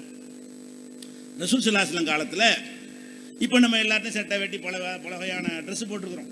சட்டை போடுவோம், சட்டைக்குள்ளே பனியன் போடுவோம், கைலி போடுவோம், கைலிக்குள்ளே வந்து உள்ளாடை போட்டிருப்போம். அது மாதிரி பல ஷூ சாக்ஸ் எல்லாம் போட்டு அப்படி இருக்கிறோம். ரசூல் ஸல்லல்லாஹு அலைஹி வஸல்லம் காலத்தில் வந்து அந்த மாதிரிலாம் ட்ரெஸ் பத்தலை. இந்த மாதிரியான வசதிகளும் இல்லை. இப்போ உள்ள மாதிரியான துணி மில்லுகள் ஆலைகள்லாம் இருக்குதுல்ல. ஒரு துணி எடுப்பாங்க, போத்திக்கிடுவாங்க. அதான் சட்டை, அதான் கைலி. இல்லைங்களா? சட்டைக்கும் கைலிக்கும் சேர்த்ததாக என்ன செய்வாங்க? ஒரு ட்ரெஸ் எடுப்பு, ஒரு போர்வை, சின்ன 3/4 சைஸ் போர்வை எடுத்து இப்படி போட்டுக்கொள்வார்கள். இதை இங்கிட்டு போட்டுக்கொள்வார்கள். போட்டுக்கொண்டு என்ன வாயினேன் அது முழுசாக மறைச்சிக்கணும். அதுதான் என்னவாகுது? ட்ரெஸ்ஸாக இருந்து சகாபாக்கள். பெண்களும் தொலை வந்திருக்கிறாங்க, நல்லா கவனிக்கணும். அவர் போட்டுக்கிற துணி வந்து இந்த முழங்கால் அளவுக்கு இருக்குமா? முழங்கால் அளவு தலையிலேருந்து தோல்லேருந்து ஆரம்பித்து முழங்கால் வரைக்கும் இருக்கும். முழங்கால் வரைக்கும் ஆரம்பிக்கும் பொழுது பின்னாடி பெண்கள், முன்னாடி இந்த ஆம்பளை நிற்கிறான்னு வைங்க. அவர் சஜிதாவுக்கு போகும்போது இந்த பொம்பளைங்க வந்து முன்னாடி எந்திரிச்சிட்டாங்கன்னு சொன்னால் என்ன தெரியும்? தொடைக்கு மேலே கொஞ்சம் தெரிய ஆரம்பிச்சிடும். சஜிதாவில் இருக்கும்போது அவர் இமாம ஆம்பளை சஜிதாவில் இருக்கிறாரு, பொம்பளை வந்து இப்படி எந்திரிச்சு நிற்க உட்கார்ந்துருக்குது. அப்போ அவர் சின்ன ட்ரெஸ்ஸாக இருக்கிறதுனால ஆடை தூக்கமா இல்லை. அப்படி தூக்கிடும் பொழுது ஒரு ஜா 1.5 ஜான் அளவுக்கு என்ன செய்யும்? தொடையெல்லாம் வெளியே தெரிய ஆரம்பிக்கும். அப்போ ரசூலுல்லாஹ் சொல்கிறாங்க, இதை பார்த்து விட்டு இந்த நிலை ஏற்படும் கவனித்து சொல்கிறாங்க, லா தர்ஃபஅன ரூஸகுன்ன ஹத்தா யஸ்தவியர் ரிஜாலு ஜுலுஸா. பெண்களே, நீங்கள் ஜமாத்து தொழும் பொழுது அல்லாஹ் அக்பர்னு இமாம் எந்திரிப்பார்ல, உடனே எந்திரிக்க கூடாது. அல்லாஹ் அக்பர்ன உடனே கொஞ்சம் நேரம் சஜிதாவில் இருந்து ஆம்பளை எல்லாம் எந்திரிச்சு உட்கார்ந்துட்டாங்க என்று ஒரு மனசுல தெரியும்ல. அப்படி உறுதி வந்த பிறகு நீங்க தலையை தூக்குங்க. எப்படி சொல்றாங்க? நீங்கள் தொழுது கொண்டிருக்கும் பொழுது ஒரே நேரத்தில் 2 பேர் எந்திரிச்சிருக்கீங்களே, ஆனால் நீங்கள் தலையை வந்து ஒதுக்கி ஆண்களுடைய பின்னாடி உள்ள தொடை பகுதிகள்லாம் உங்களுக்கு தெரிகிற நிலைமை. ஆடை பத்தலை இருந்தால் பெருசாக போட்டு வாங்கன்னு இருப்பாங்க. ஆடை இல்லாத வறுமையான ஒரு காலத்தில் வந்து இப்படியான ஒரு நிலையில நீங்கள் உங்கள் சுய கட்டுப்பாடோட நீங்க கொஞ்சம் லேட்டாக எந்திரிங்கிறாங்க. சஜிதாவில் இருந்து லேட்டாக எந்திரிங்க. ஏன்? ஆம்பளையுடைய ஆடை போதுமானதாக இல்லை, பின்வரிசையில் இருக்கிறவங்களுக்கு தெரியும். இப்போ என்ன கட்டுது? இவங்க சொன்னது அப்படி சொல்லியிருப்பாங்களா? அதெல்லாம் ஒன்றும் இல்லைம்மா. நீ என்ன பொம்பளை ஆண்மை அல்ல ஈடுபட போறீங்க, இறைவனோட ஒன்றை கலந்து கொள்ள போறீங்க, இதெல்லாம் பார்க்க போறீங்க அப்படின்னு சொல்லியிருக்கானே. இதெல்லாம் தென்படத்தான் செய்யும். அதுதான் பின்னாடி உள்ளவனுக்கு முன்னாடி உள்ள தெரியத்தான் செய்யும். ஆம்பளை முன்னாடி இருந்தா பொம்பளைக்கு தெரியும், பொம்பளை முன்னாடி இருந்தா ஆம்பளைக்கு தெரியும். இதையெல்லாம் எவனு நான் ஜெயிச்சிட்டேன்னு சொல்ல முடியாது. அதுக்கு வழி என்ன? அவங்க எந்திரிச்ச பிறகு லேட்டாக எந்திரிங்க. அப்போ லேட்டாக நீங்கள் எந்திரி. ஹத்தா யஸ்தவியர் ரிஜாலு ஜுலூஸா. ஆண்கள்லாம் நல்லா உட்கார்ந்து விட்டார்கள் என்று தெரிந்த பிறகு அப்புறம் நீங்க என்ன செய்யுங்க? இமாமோட சேர்ந்துக்கிட்டு எந்திரிக்காம ஒரு 2 செகண்ட் 10 செகண்ட் விட்டு நீங்க எந்திரிச்சு உட்காருங்க. அப்படி செய்தீர்களே ஆனால் அந்த விபரீதமான சில பார்வைகள் படாம உங்களை காப்பாற்றும் இப்படிங்கிறாங்க. இதை காட்டுது. இந்த ஒன்றி போய் 2.5 காலத்தில் இல்லைன்னு காட்டுதா? அப்படி ஒரு கான்செப்ட் இஸ்லாத்தில் வந்து ஒண்ணுமே நம்மளை தன்னை மறத்தல் சொல்றாங்க. தன்னை மறந்துடணுமா? நம்ம யாருங்கிறத மறந்துடணுமா. அப்படியான ஒரு நிலையில் மாறிவிட வேண்டும். என்ன நடந்தால் இடி அடித்தாலும் தெரியக்கூடாது, மழை அடித்தா பாம்பு வந்தாலும் தெரியக்கூடாது, பள்ளி வந்தாலும் தெரியக்கூடாது, எது வந்தால் அப்படியே நிற்கணும் அப்படிங்கிறான எவ்வளோ பெரிய அயோக்கியத்தனமான வாதத்தை வைத்து அவனை உயர்ந்த இடத்தில் உங்கள் மனசில் பதிய வைப்பதற்காக வேண்டி, அவனுக்கு கடவுள் தன்மை இருப்பதாக நம்ப வைப்பதற்காக வேண்டி, உங்களிடமிருந்து அவன் வேறுபட்டவன் என்று காட்டுவதற்காக வேண்டி இந்த ஷைத்தான்கள், சூபி ஷைத்தான்கள், ஷேகுமார்கள் என்ற பெயரில் உள்ள ஷைத்தான்கள் மார்க்கத்தில் விளையாடி இருக்கிறார்கள். தெரியுதா இல்லையா? நீ சொல்லக்கூடிய இந்த தொழுகைக்கு என்ன ஆதாரம்? அப்படியான ஒரு ஹதீஸை காட்ட முடியுமா ரசூலுல்லாஹ் வாழ்க்கை நடந்ததை? இல்லை, மாற்றமாக தான் இருக்குது. ஒரு நாள் தொழுகிறாங்க. தொழுவும் பொழுது அபூ ஜஹம் ஒரு சகாபி, அவர் என்ன செய்கிறாருன்னு கேட்டால் ஒரு ட்ரெஸ்ஸை ரசூலுல்லாஹ் கொடுத்துருக்காரு. அந்த ட்ரெஸ்ஸை போட்டு தொழுவும் போது அது கொஞ்சம் டிசைன் பட்ட இது. அந்த பையனை தேடுறான யாரையும், இந்த வா வா பாப்பாவா, சரி இது யாருன்னு பாருங்கம்மா, பெற்றோர்கள் என்ன கூட்டு போயிருங்க, கேமராவில் பாருங்க, டிவியில் பாருங்க, டிஸ்பிளேல பாருங்க, ரொம்ப நேரம் அழுதுட்டு இருக்கு. இப்படிலாம் கவனிக்கணும். இப்படி மெய் மறந்து போனோம்னா சரி வராது. என்ன நடக்குன்னு கவனிக்கணுமா இல்லையா? தொழுகையில இப்படித்தான் வந்துட்டாங்களா? சரி. அப்போ அபூ ஜஹம் என்பவர் என்ன செய்கிறாரு, ஒரு ட்ரெஸ்ஸை கொடுத்துருக்காரு ரசூலுல்லாஹ்வுக்கு. கொடுக்கும்போது அது கொஞ்சம் ரொம்ப டிசைனாக கொஞ்சம் ஈர்க்கிற மாதிரி இருந்திருக்குது. அதை போட்டு தொழுகிறாங்க. தொழுது முடித்தவுடனே என்ன ட்ரெஸ்ஸு அப்படின்னு சொல்லி கலட்டி இதை கொண்டு அவர்கிட்ட கொடுத்துவிட்டு வேற ஒரு ட்ரெஸ் தரேன், அதை வாங்கிட்டு வாங்க.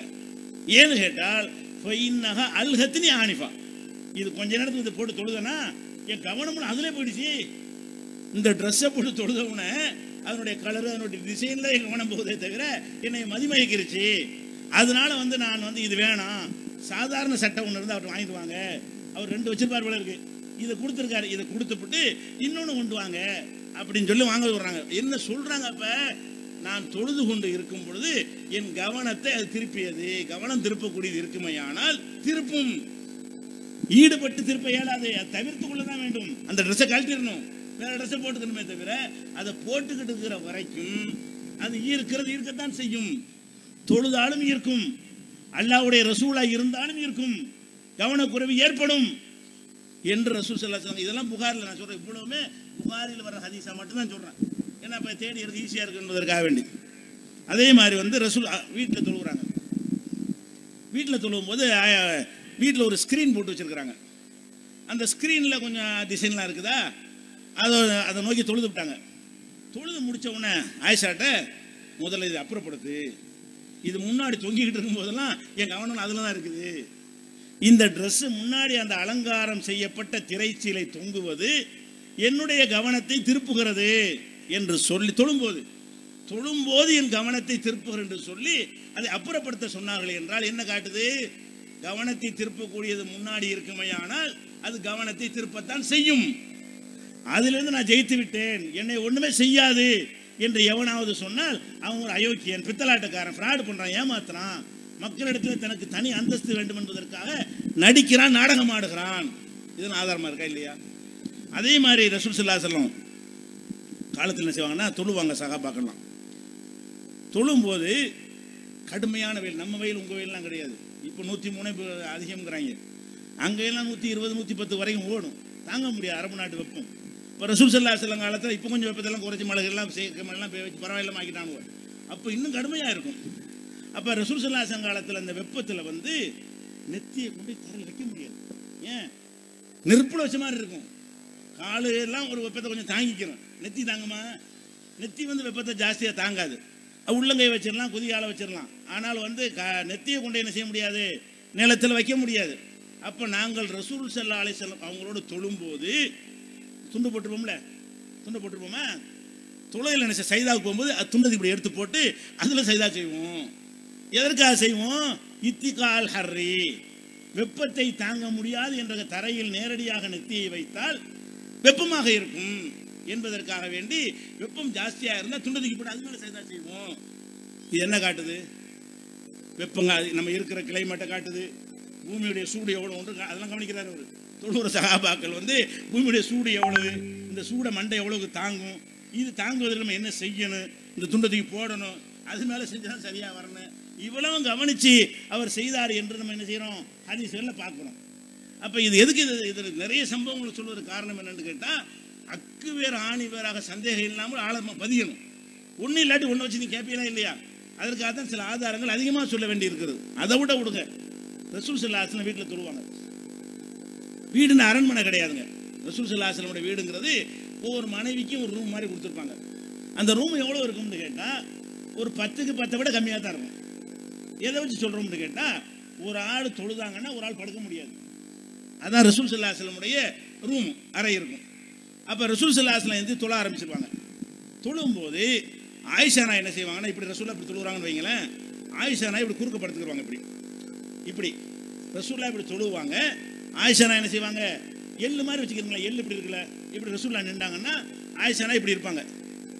அப்போ கால் வந்து ரசூல்லா தலைக்கு நேரம் இருக்கும், தொழுவாங்க. அப்போ சஜிதா செய்ய போகும்போது இரவில் வீட்டில் தொழுதுட்டு இருக்கும்போது தலை எங்கே வைக்கணும், அவங்க காலில் தான் வைக்கணும். ஆயிஷானா இப்படி குறுக்கப்படுத்திருக்காங்கல்ல, குறுக்கப்படுத்திருக்கும் போது நிற்கிறதுக்கு பஞ்சாயத்து இல்லை, ருக்குவுக்கும் பஞ்சாயத்து இல்லை. சஜிதா நெத்தியில் வைக்கணுமே, தரையில் வைக்கணுமே. தரையில் வைக்க போகும்போது தரை இருக்காது, தரையில் தான் கால் இருக்கும். யார் கால்? மனைவியுடைய கால் இருக்கும்.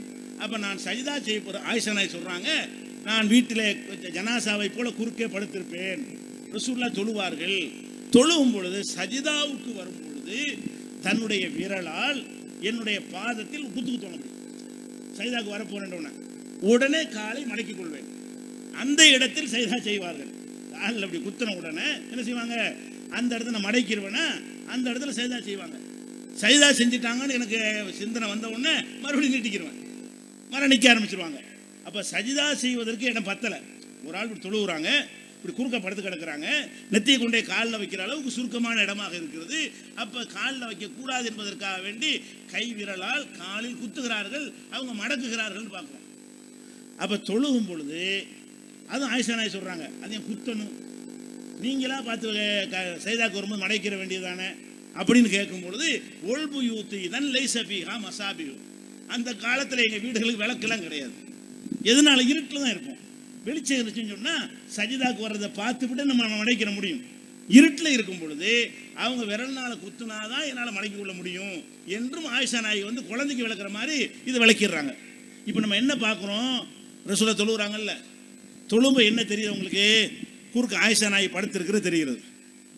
ஆயிஷா நாயகி வந்து குறுக்க படுத்திருக்கிறது தெரியுது. அவங்க காலில் தான் சஜிதா செய்கிற அளவுக்கு இடம் இருக்குங்கிறது கவனிக்கிறாங்க. சஜிதா செய்ய போகும்போது விரலால் வந்து காலில் போய் குத்துறாங்க. வேற ஒரு செயல், இது வெளி செயல், அதை குத்துறாங்க. அவங்க மடக்குறாங்க. மடக்குன பிறகு என்ன செய்யறாங்க, ரசூல் ஸல்லல்லாஹு அலைஹி வஸல்லம் அந்த இடத்துல சஜிதா செய்யறாங்கன்னா எவ்வளவு விஷயத்தை கவனிச்சிருக்கிறாங்க. இவங்க சொன்னபடி அப்படி மனம் ஒன்றி போய் இரண்டரை கலந்து போய் ரசூலா தொழுவலையே, அவங்களும் அப்படி தான் தொழுதுருக்கிறாங்க. இந்த மாதிரியான ஒரு நிலையெல்லாம் பார்க்குறோம். அது மாதிரி இன்னும் சொல்ல போனால் சஹாபாக்கெல்லாம் எப்படின்னா, ஒரு இறுதியாக ஒரே ஒரு ஆதாரத்தை முடிச்சுட்டு வேற தலைப்பு போவோம். ரசூல் ஸல்லல்லாஹு உடம்பு சரியில்லை, மரணப்படுக்கை, அந்த நோயில் தான் இறந்து போனாங்கன்னு வைங்களேன், கடைசி காலம். அப்போ அந்த நாட்களில் என்ன செய்கிறாங்கன்னா அபூபக்கரை இமாம் ஆக்கிடுறாங்க. அபூபக்கர் தான் தொழு வச்சுட்டு இருக்கிறாங்க. கடைசி சில நாட்கள் வந்து ரசூல் ஸல்லல்லாஹு அலைஹி வஸல்லம் அவர்கள் பள்ளி வாசலுக்கு வரவே முடியவில்லை. அப்போ அபூபக்கர் தொழு வச்சுட்டு இருக்கிறாங்க. தொழுச்சிட்டு இருக்கும் பொழுது ரசூல் ஸல்லல்லாஹு என்ன செய்கிறாங்கன்னு கேட்டால், ஒரு நாள் கொஞ்சம் உடம்பு பரவாயில்லாமல் அவங்களுக்கு தெரியுது. முடியாமல் இருந்த ரசூல் ஸல்லல்லாஹு அலைஹி வஸல்லம் அவர்களுக்கு ஒரு சின்ன இம்ப்ரூவ்மெண்ட், ஒரு சின்ன ஒரு உடல்நிலையில் முன்னேற்றம் இல்லை. அது அந்த மரணத்துக்கு முன்னாடி அப்படி வரும் சில ஆட்களுக்கு. மரணம் நெருங்கும் பொழுது அணைய போகிற விளக்கு பிரகாசிச்சு எரியும் இல்லையா, அந்த மாதிரி என்ன செய்யுதுன்னா ரசூலுல்லாஹ் அப்படி தெரியுது, நம்ம கொஞ்சம் பரவாயில்லாமல் தெரியுது அப்படி நினைத்து கொண்டு ரூம்ல இப்படி எட்டி தொழு வைக்க வரலாம் நினைத்து கொண்டு அப்படி எட்டி பார்க்குறாங்க. எட்டி பார்த்தோம்னா அவ்வளோ அபூபக்கர் என்ன செய்யறாரு, அப்படியே அவர் பேக் அடிக்கிறார். ரசூலுல்லாஹ் வர போகிறாங்க, நம்ம இடத்துல அவங்க நிற்க போகிறாங்கன்னு அப்படியே இருக்கிறாரு. சஹாபாக்கள் அப்படி பார்க்குறாங்க. மக்களோட சந்தோஷம்னா சந்தோஷம் சஹாபாக்களுக்கு. இத்தனை நாள் ரசூலுல்லாஹ் பார்க்காம இருந்தோம், இன்னைக்கு வந்துட்டாங்களேன்னு சொல்லி. அப்போ ரசூல் ஸல்லல்லாஹு அலைஹி வஸல்லம் சிரிச்சு அவங்கள பார்த்து சஹாபாக்கள் சிரித்து விட்டு திரையை தொங்க விட்டு உள்ளே போய் விட்டார்கள். பார்க்க வந்திருக்காங்களே தவிர தொழுகை நடத்த வரல. அப்போ பார்க்க வரும் பொழுது அபூபக்கர் அதை பார்த்தாரு. இந்த உம்மத்திலேயே ஈமானில் உயர்ந்த இடத்தில் உள்ள அபூபக்கருக்கு வந்து ரசூலுல்லாஹ் வர்றாங்கன்னு தெரிகிறது. அவர் இந்த நிற்க விரும்புகிறாங்கன்னு நினைக்கிறாரு. நம்ம பின்வாங்கின்னு ரசூலுல்லாஹ் அந்த இடத்துல நிப்பாட்டுன்னு நினைக்கிறாரு. சஹாபாக்கள்லாம் மகிழ்ச்சியா அதையும் பார்த்தாங்க. ரசூலுல்லாஹ் வர்றதுக்கு சஹாபாக்கள்லாம் பார்க்கணும்னு அவ்வளோ பார்க்குறாங்க. அது என்னன்னா, தொழுகை என்பது அல்லாஹ் நினைச்சு செய்யணும், அந்த நேரத்துக்கு செய்யணுமே தவிர இரண்டரவெல்லாம் கலக்க இயலாது. சைத்தான் வரத்தான் செய்வான். இன்னும் சொல்ல போனால் மார்க்கத்தில் சஜிதா சஹூண்டா படிச்சிருக்கீங்களாப்பா? இந்த தரிகா செய்யுங்கிறீங்கள, சஜிதா சஹூன்னு படிச்சிருக்கீங்களா? மறதிக்கு செய்கிற சஜிதா. எதுக்கு இது வச்சிருக்கு? மறதி வரம்பு தான் வச்சிருக்கு.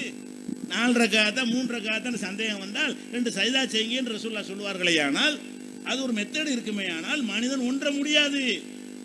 ரசூலுல்லாஹ் அப்படி செஞ்சிருக்கிறார்கள். சலாம் கொடுத்து போயிட்டாங்க 2 ரக்காத்தோட. சஹாபாக்கெல்லாம் பிடிச்சி கேட்குறாங்க, யார் ரசூலுல்லாஹ் தொழுகை குறைஞ்சு போச்சாண்டு. இவர் நிற்கிறாரா? பாருங்க, இவர் காட்டுங்க, காட்டுங்க, கேமரா காட்டுமா அவரை க்ளோஸ்அப்பில். அவர் க்ளோஸ்அப்பாக காட்டணும் தெரியும். அவர்கிட்ட கொண்டு வாங்க கேமராவை, டிவியில் காட்டுங்க. அதில் பார்த்தாச்சா? எங்கே வரக்கணுமா? இந்த பையனை பாருங்கம்மா.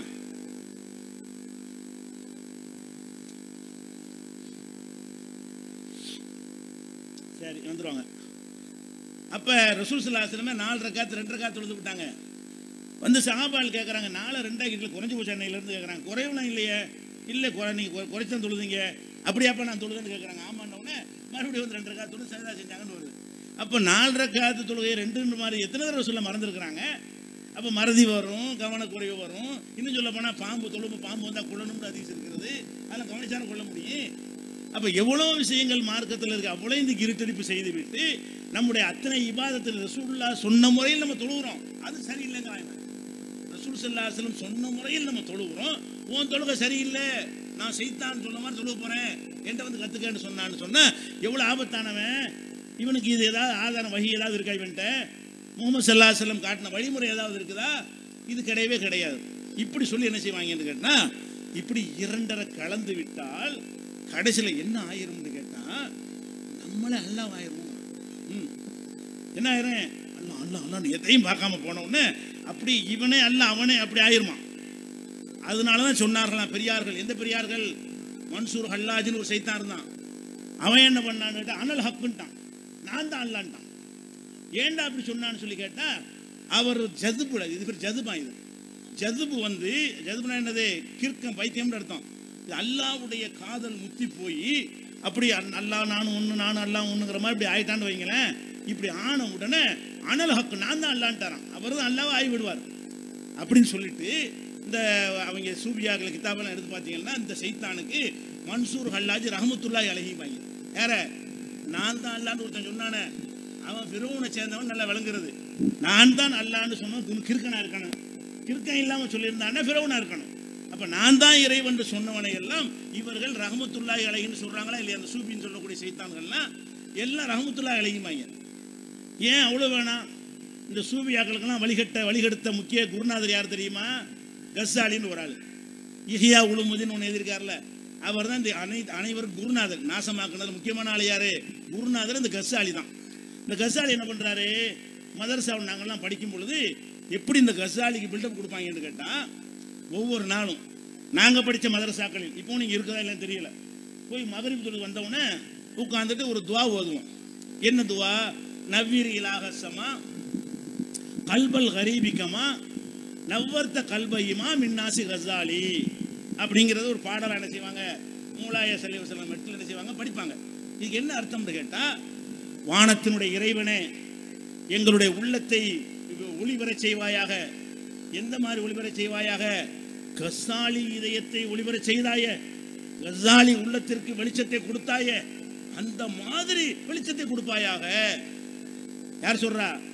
மதரசாக்கள், இந்த உலமாக்கள் ஆலிம்சாக்களை உண்டாக்கக்கூடிய மதரசாக்கள் என்ன, இந்த கஸ்ஸாலி என்பவரை பற்றி எப்படி பண்றாங்க? உலகத்தில் அவர் தான் அறிவுக்கடல். நம்ம நாவூர் அனிபா கூட படிப்பார். ஹஸ்பி ரப்பின்னு ஒரு பாட்டு இருக்குல்ல, அதில் கடைசி என்ன செய்வார்?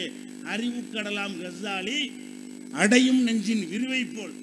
அறிவு கடல் இருக்காரு, அறியாமை கடல். அவரு இவர் படிக்கிறாரு. அறிவு கடல் கஸ்ஸாலி இருக்கிறாரு, அவருடைய நெஞ்சு விரிவடைந்ததை போல எங்களுடைய நெஞ்சை விரிவடை செய்வாயாக அருளாளான்னு படிப்பார்.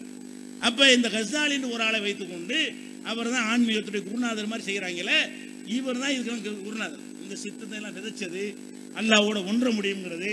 வகி இல்லாமலே என்ன செய்யும்? நீ இறைவனுக்காக உன்னை அர்ப்பணித்துக் கொண்டால் உனக்கு எல்லாம் தெரிய ஆரம்பித்து விடும். லவ்ஹுல் மஹ்பூல்ல உள்ள உன்னால் படிக்க முடியும், என்ன நடக்குதுங்கிறத சொல்ல முடியும், யார் எப்போ சாவான்னு உனக்கு தெரியும். வகி வர தேவையில்லை, உன் இஷ்டத்துக்கு நடக்கலாம். ஒரு அளவுக்கெல்லாம் இஹ்யா உலூமுதீன்கிற நூலில் வந்து தௌஹீதுக்கு 4 மர்த்தபா இருக்குன்னு சொல்லி, பேணுதலுக்கு 4 மர்த்தபா இருக்கு என்று சொல்லி, ஒவ்வொன்றுக்கு 4 மர்த்தபாம்பாரு. ஒரு மர்த்தபா என்னவா? அதாவது அல்லாஹ்வை தவிர எதுவுமே தெரியக்கூடாது, எல்லாமே அல்லாஹ்வை தெரிய வேண்டும். அது ஒரு மர்த்தபா. இது அல்லாஹ், மயிலை கண்டால் அல்லாஹ், மலையை கண்டால் படிப்பாங்கல்ல, லைலா பாட்டு ஒன்று படிப்பாங்க. மயிலை கண்டால் லைலா, மரத்தை கண்டால் லைலா, குயிலை கண்டால் லைலா. ஒருத்தன் காதலிச்சானா, லைலான்னு ஒருத்திய காதலிச்சப்ப என்ன ஆச்சுன்னு கேட்டா, மயிலை பார்த்தா லைலாமானா, குயிலை பார்த்தா லைலாமானா, மரத்தை பார்த்தா லைலாமானா, எதை பார்த்தாலும் லைலா லைலா. பார்க்கலாம் கண்ணுக்கு தெரியுமா? இந்த மாதிரி இவன் என்ன செய்யறாங்கன்னு கேட்டா, மயிலை பார்த்தால் அல்ல, குயிலை பார்த்தால் அல்ல, மலத்தை பார்த்தால் அல்ல, நாயை பார்த்தால் அல்ல, பன்றியை பார்த்தால் அல்ல, சிரிக்க சொல்ல அப்படி எழுதி வச்சுக்கிறாங்க. எல்லாமே அல்லாஹ் வாய்விடும், பார்க்கறதுலாம் அல்லாஹ். இது உயர்ந்த தர்ஜமா. இது உயர்ந்த தர்ஜாவா? சைத்தானோட விளையாது. இது என்ன உயர்ந்த தர்ஜா? அல்லாஹ் யாருன்னு விளங்காம நான் தான் அல்லாங்கிற, கண்டதையும் அல்லாங்கிற, சாணி உருண்டை அல்லாங்கிற, மற்றவன் வச்சு கண்டதையும் வணங்குறான். அதுக்கு இதுக்கு என்னடா வித்தியாசம்? இந்த வழிமுறையெல்லாம் நியாயப்படுத்தினாலும் யாரே? கஸ்ஸாலி. அந்த கஸ்ஸாலிக்கு ரஹ்மத்துல்லாஹி அலைஹிங்கிற அவர் மாதிரி மடமையை வேணும்னு கேட்கிற, ஒவ்வொரு நாளும் பள்ளியாசல உட்காந்து என்ன செய்யற, மதரசால உட்காந்துக்கிட்டு இதை ஒரு பிரார்த்தனையா செய்கிற. அப்ப இந்த மாதிரியான ஒரு சித்தாந்தத்தை எல்லாம் இவங்க எதுக்கு செய்யறாங்கன்னு கேட்டா, ஃபனா ஃபில்லா, தன்னையே மறந்து அல்லாஹ்வோடு ஒன்றி விடுவது. இவர்கள் ஷரியத்து கட்டுப்பட மாட்டாங்க. என்னெல்லாம் செய்யறாங்கன்னு கேட்டா பல தரிக்கா இருக்குது. சில பேர் ஆம்பளோட பொம்பளை தனியாக உட்காந்துருப்பாங்க. ஷேக்கிட்ட பொம்பளை எழுப்பி விட்ருவாங்க. என்னடான்னு கேட்டா, முறிது வாங்கன்னு அனுப்பி விட்ருவாங்க. ஒரு ஆணோட பெண்ணு தனிச்சிருக்கலாமா? இருக்கக்கூடாது. அது உங்க ஷரியத்துக்கு உள்ளதில்லை, எங்களுக்கு உள்ளதாமா? இருக்கக்கூடாதுதான். அது உங்களை மாதிரி சாதாரண எல்கேஜி ஆட்களுக்கு உள்ளது. நாங்கள்லாம் மாரிபத்து நிலையில வந்தவங்க. எங்களுக்கு அந்த பொண்ணை பார்த்தா நல்லாட்டு தான் தெரியும். அந்த பொண்ணை பார்த்தா என்ன செய்யுங்க, அது அல்லாஹ்வுக்கு தான் தெரியும். எதை பார்த்தா நல்லாட்டு தெரியும். இப்படிங்கிற மாதிரியான இப்படிலாம் கதைகள் எங்களுக்கு பாடம் நடத்திய ஒரு அஜர்த்தை சொல்லியிருக்கிறார். எப்படி கதை? ஒரு பெரியார் இருந்தானா, இந்த பெரியார் அந்த கிறுக்கணத்தை பெரியார் தான். இந்த மாதிரி ஒரு கிறுக்கு பையன் பெரியார் இருந்தானா. அந்த பெரியார் என்ன செஞ்சான், போய்கிட்டே இருக்கும் பொழுது ஒரு அழகான ஒரு பொம்பளை இருந்துச்சான். அந்த பொம்பளை போய் கட்டி பிடிச்சான். போய்கிட்டே இருக்கும் பொழுது பின்னாடி சீடர்கள் வந்தாங்க இல்ல, அவ்வளோ பேரும் போய் போட்டி போட்டுட்டு அவர் விட்ட பிறகு எல்லாரும் கட்டிக்கிட்டு பிடிச்சாங்களாம். இன்னும் கொஞ்சம் நடந்து போனோம்னா ஒரு தீக்கங்கு இருந்துச்சான். தீக்கங்கு கட்டி பிடிச்சி விட்டு போட்டாரான். யாரு? பெரியார். இவங்க மாட்டான்ட்டாங்க. அப்போ சொன்னார், பார்த்தியா, நான் கட்டி பிடிச்சது ஒன்று வேறையா, நீ ரெண்டு ஒன்றா? எனக்கு தீக்கங்கு அப்படித்தான் தெரியுது, பொம்பளை அப்படித்தான் தெரியுது, நான் நீ ஒன்னாடான்னு கேட்டான் அவர். இப்படி என்ன பண்ணிட்டு நெசமா ஒருத்தனை கொண்டு காட்டு, அப்படி ஒருத்தர் இருந்தால் கொண்டு வா, தீக்கங்க நான் கொடுக்குறேன், கட்டிப்பிடி சொல்லு. இது கதை, கதையில் சொல்லலாமே தவிர நிஜத்தில் நடந்திருக்குமா? நிஜத்தில் இப்படி நடந்தே இருக்காது. அப்போ என்ன பண்ணுறாங்கன்னு கேட்டால், அவங்களுக்கு எந்த சட்டமும் கிடையாதுங்க. டான்ஸ் ஆடுவாங்க, ஆடல் பாடல் பண்ணுவாங்க, என்னென்ன வேண்டாலும் கூட்டுக்குமான. நாகூரில் பார்த்தீங்கன்னா இந்த பீரண்டு வைத்துக்கொண்டு எல்லாம் செய்வார்கள். அதெல்லாம் அவர் எதை வச்சு நியாயம், ஒரு ஆயத்தை வச்சு நியாயப்படுத்துறானா? இல்லை. ஒரு ஹதீஸா? இல்லை. எல்லாம் ஒரு சாமி இல்லை. ஏன்டா செய்யறேன்னு கேட்டால், நாங்கள் மெஞ்சானிகள், எங்களுக்கு வேற சட்டம், உங்க சட்டம் வேற, எங்க சட்டம் வேற. நீங்க ஷரியத்தில் உள்ள ஆளுங்க, நாங்கள் ஷரியத்து இல்லாமல் வேற ஒரு பாதையிலேருந்து நேரடியாக அலாட்டு எடுக்கிறோம். அவர் ஜிப்ரீல் மூலமாக வந்தால் மட்டும்தான் உங்களுக்கு தெரியும். எங்களுக்கு ஜிப்ரீல் இல்லாமல் டைரக்டாக இருந்து வரும். நாங்கள் என்ன செய்யணும் செய்யக்கூடாதுன்னா உத்தரவு அங்கேருந்து வருகிறதுன்னு சொல்கிறோம். இப்படி ஒன்று இருக்கா? இப்படி ஒரு சஹாபி இருந்திருக்காங்களா? ஒரே ஒரு சஹாபியாக ரசூல் அப்படி உருவாக்கி இருக்கிறாங்களா?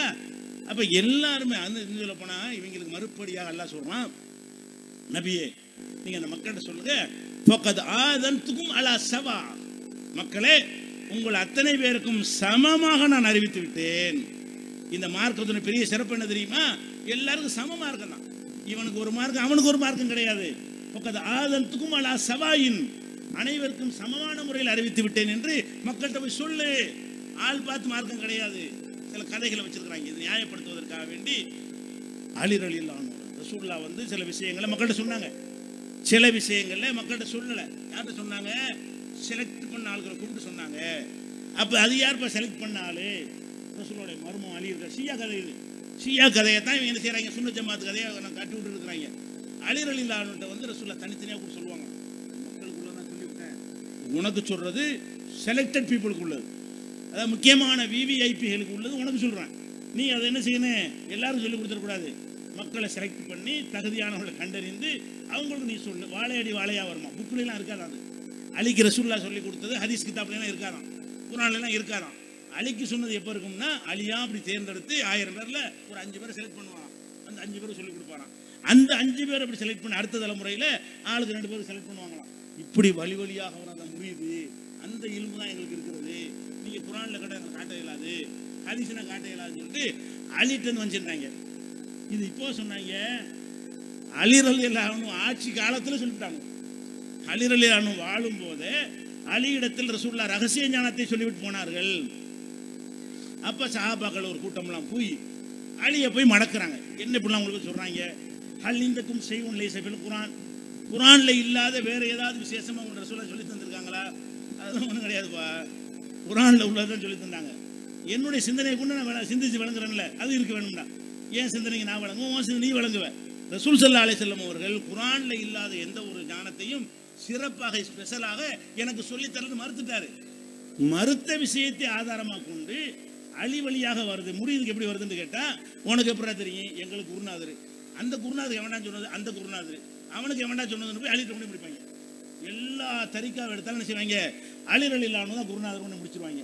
அலி எப்படி வந்துச்சு? ரகசியமாக ரசூலுல்லாஹ் சொன்னாங்க. அது உங்கள் மார்க், அது வேற, இது வேற, இது ஸ்பெஷலாக எங்களுக்கு என்ன செய்யுது வருது, விவிஐபி கோட்டாவோட எங்களுக்கு வரும், அந்த கோட்டா மார்க்கு நாங்கள் இருக்கிறோம்னு சொல்லி, அப்போ இவங்க எமர்ஜென்சி கோட்டாவில் டிக்கெட் வாங்குற மாதிரி என்ன செய்கிறாங்க? இப்படியான ஒரு தரிக்கான ஏமாற்றி கொண்டு இருக்கிறாங்க. அதனுடைய வெளிப்பாடாகத்தான் உதாரணம் சொல்லுங்களேன். உங்கள் ஊரில் சாதிலியா இருக்கா? தரிக்கா சாதிலியா இருக்கா? காதிலியா இருக்கா? அந்த ஊரில் சாதிலியா இருக்கு. சாதிலியான்னு ஒரு தரிக்கா வச்சிருக்கிறாங்க. இந்த சாதிலியாண்ட என்ன? அபுலசன் சாதிலின்னு இந்த மாதிரி ஒரு சைத்தான் இருந்திருக்காரு. இந்த அபுலசன் சாதிலி என்பவர் வந்து அவருக்கு காட்டிய வழிமுறையில் ஒரு திக்ருன்னு கொடுத்துருக்காங்க. என்னடா திக்ருன்னு பார்த்தீங்கன்னா, எந்த ரவுண்டு கட்டி நின்றுக்குறாங்க, ஒருத்தன் கையை ஒருத்தன் கோத்துக்குருவாங்க. கோத்துனுச்சுமா இப்படி கையை மேலே எக்ஸசைஸ் பண்ணுற மாதிரி இப்படி வாங்க திக்ருங்க. இதுக்கு பேர் அவன் வந்து இறங்கு வீராகங்கிறான். அதுக்கு இதுக்கு என்னடா வித்தியாசம்?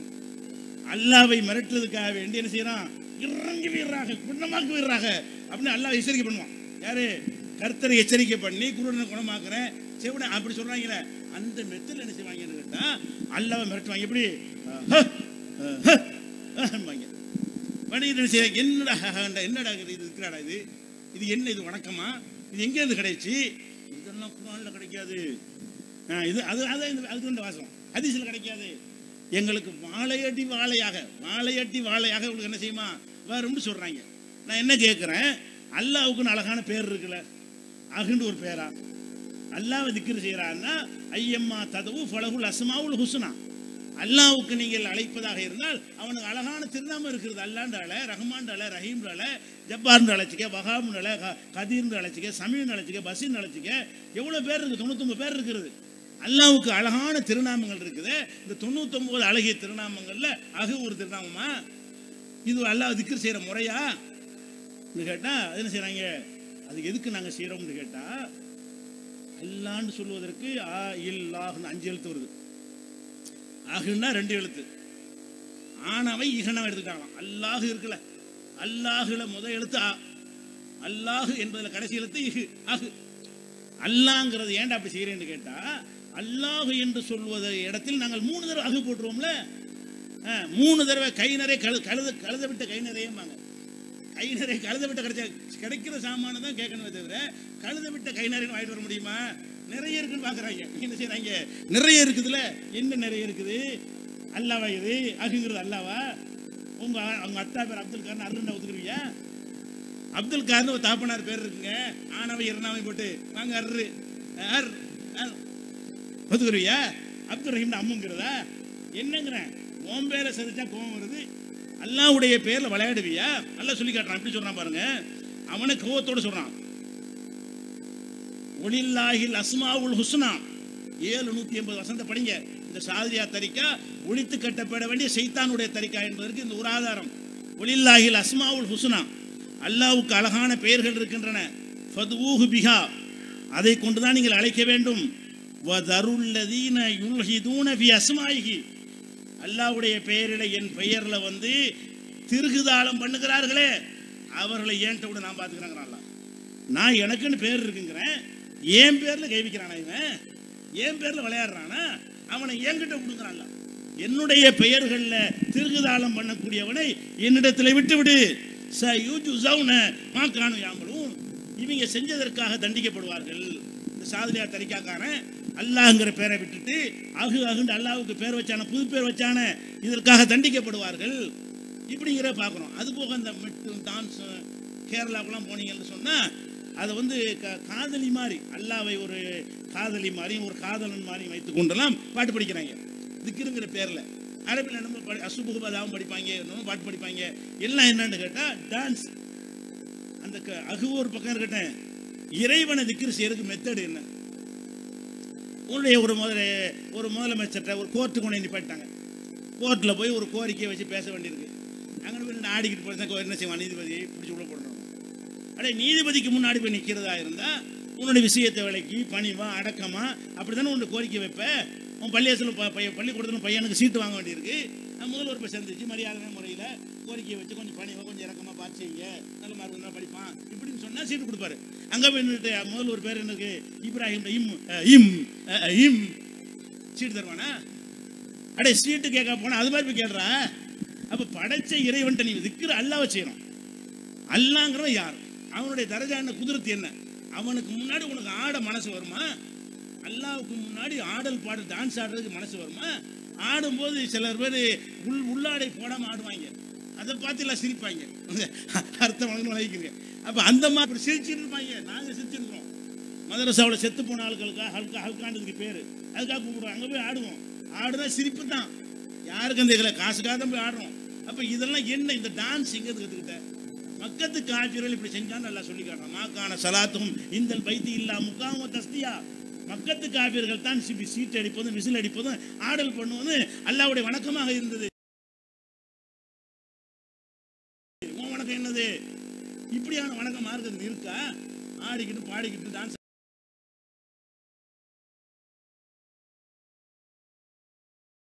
ஆடிக்கிட்டு இருக்கிறது. விரட்டி கூப்பிடாத, ஆடி கூப்பிடாத, அடுக்குமொழியில கூப்பிடாத. சாதாரண அடுக்குமொழி மேடையில் அடுக்குமொழி பேசலாம், அல்லாட அடுக்குமொழியில பேசலாம். மனுஷன் கடை கொடுத்துட மாட்டாங்க. ஒரு ஆள்கிட்ட 1000 ரூபா கேட்கும்போது அடுக்குமொழியில் கடை செய்வான். கேட்கறது பிச்சே கடை, அதுல அடுக்குமொழி வரையும் நினைப்பானே இல்லையா? ஒரு மனுஷன் போய் 1000 ரூபா கேட்கிறான், 1000 ரூபான்னு கேட்கணும் தவிர நான் தங்களிடம் எதற்காக வந்திருக்கிறேன் என்றால் இப்படி ஆரம்பி பார்ப்போம்.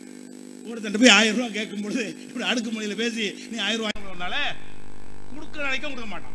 ஒரு மனுஷனுக்கே இப்படி இருந்தா அவன் கிபுருக்கு சொந்தக்காரன். அல்லாஹ் அக்பர், மிகப்பெரியவன். உலகுல் கிபரியாவும், பெருமை அவனுக்கு தான் சொந்தம்.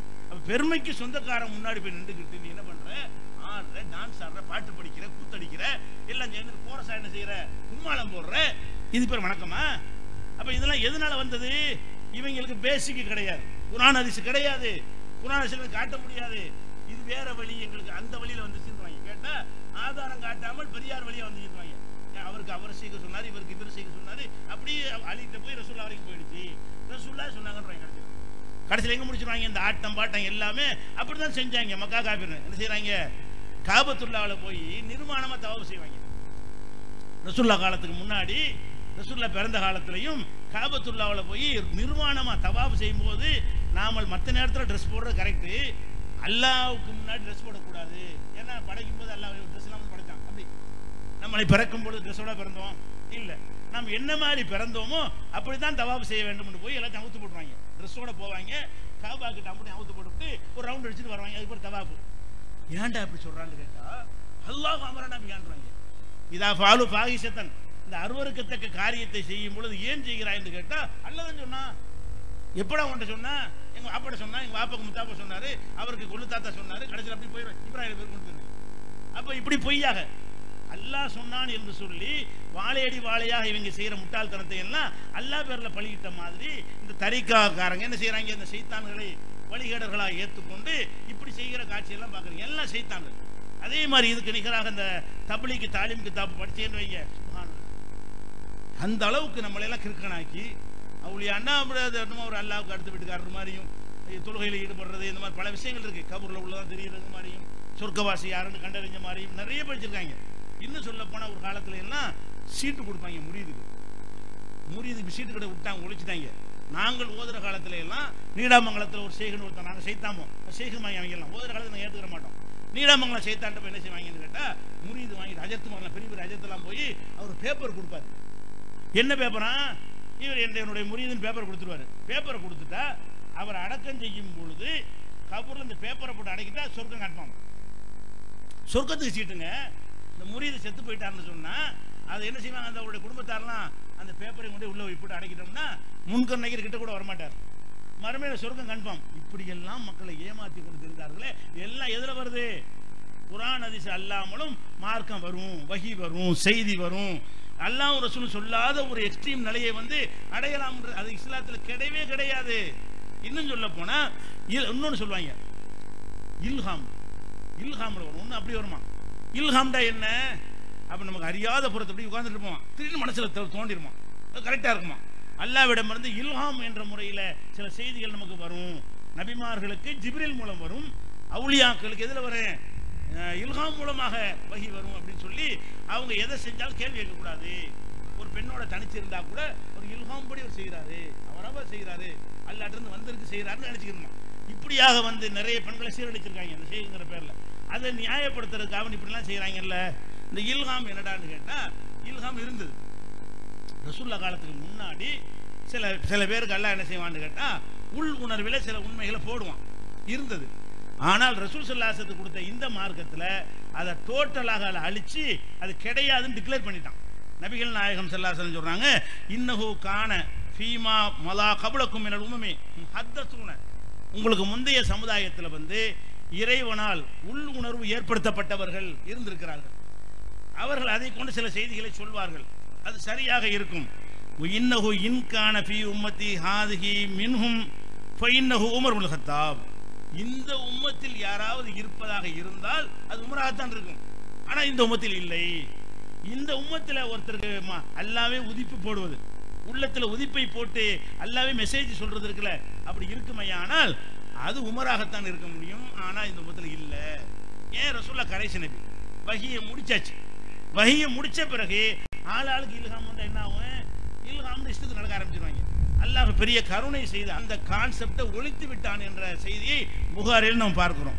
அப்ப இந்த மாதிரியான ஒரு காரியத்தை எல்லாம் சொல்லிக்கொண்டு பொய்யான சில ஆதாரங்கள்லாம் வைத்துக்கொண்டு என்ன செய்யறாங்க? இப்படி மக்களை ஏமாத்தி கொண்டிருக்கிறார்கள். இது ரொம்ப மதுஹபை விட டேஞ்சரா இல்லையா? மதுஹபுக்காரங்க இப்படி சொன்னது கிடையாது. அவன் என்ன சொல்லுவான்? ஏன்டா அப்படி செய்யற? இதுக்கும் ஆதாரம் இருக்கு, எங்களுக்கு தெரியல, இமாம்களுக்கு தெரியும், ஹதீஸ்ல உள்ளதாங்க செய்யறாங்க அப்படிமா. ஆனால் ஹதீஸ்ல இல்லாம செய்வான். ஹதீஸ்ல இல்லாம செஞ்சா கூட ஹதீஸ்ல உள்ளதான் செய்தார்கள் சொல்றான் பாருங்க. இவனுக்கு அவன் பெற்று இந்த சைத்தான் என்ன செய்வான்னு கேட்டா, அதை வந்து நாங்க அப்படியே செய்வோம். எப்படி? நேரடியாகவே அல்லாட்டிருந்து வருவோம், அல்லாட்டிருந்து வஹியை பெறுவோம், பெற்ற நாங்க சொல்லுவோம். அல்லாஹ்வுடைய குர்ஆனை பார்க்க தேவையில்லை, குர்ஆன்ல உள்ளது உங்களுக்கு உள்ளது, எங்களுக்கு உள்ளது இல்லை, சாதாரண நிலையில் உள்ளவர்களுக்கு உள்ளது, நாங்கள் மேலாண் நிலை அடைந்து விட்டோம், இப்படி எல்லாம் சொல்லி ஏமாத்துறானே. இது இஸ்லாம் அல்லாத இன்னொரு மார்க்கமா இல்லையா? இது மாதிரி ஏற்படுத்துற பிறகுதான் என்ன உண்டாகுது? காலில் உணர்வு உண்டாகுது. ஏன் காலில் உணர்வு? இங்கே நல்லா தெரியுதா இல்லையா? அவன் சாப்பிட்றான்னு தெரியுது, மலஜலம் கழிக்கிறான்னு தெரியுது, அசுத்தங்களை சுமந்திருக்கிறான்னு தெரியுது, உன்னை மாதிரி அவனுக்கு ஆசை இருக்குன்னு தெரியுது, அவனுக்கு நோய் வர்றது தெரியுது, அவன் பொண்டாட்டி பிள்ளைக்கு நோய் வர்றது தெரியுது, அவனுக்கு பொண்டாட்டி சண்டை வந்து பஞ்சாயத்து வரலாம் தெரியுது. அவன்கிட்ட எந்த விதமான வித்தியாசத்தையும் நீங்க பார்க்கவே இல்லை. மனிதன் என்கிற முறையில் அவன் படுற எல்லா துன்பங்களையும் பார்த்து விட்டு அவன் காலில் என்ன விழுவுற? எதுக்கு அவன்கிட்ட காலில் விழுவுற? அவன் பார்த்தா புண்ணியம், பார்த்தா அப்படி புண்ணியமாவும். அவன் பொண்டாட்டி டெய்லி பார்த்துட்டு இருக்கான், பொண்டாட்டி ஓடி போயிட்டா, புண்ணியத்தை காணாம. எத்தனை பேருடைய அவன் பொண்டாட்டி மனைவியை சந்தோஷப்படுத்த முடியாம ஓடி போனவர்களாம் இருக்கிறார்கள். அப்ப என்னடி உனக்கு பார்வையில் என்ன சக்தி இருக்கு? உனக்கு பார்வை சக்திக்கிறான், கேட்டா சக்திக்கிறான். சில பேர் இருக்காங்க, செய்குமார்கிட்ட போய் ஒரு குறிப்பிட்ட நாளில் மேல அதுக்குள்ள அது மாதிரி நாளுக்கு போவாங்க. ₹1 காசு என்ன செய்வாங்க? ₹100 காசு காயம் வச்சிருப்பாங்க. அந்த ₹1 காயம் எடுத்து ₹1 கொடுப்பான்.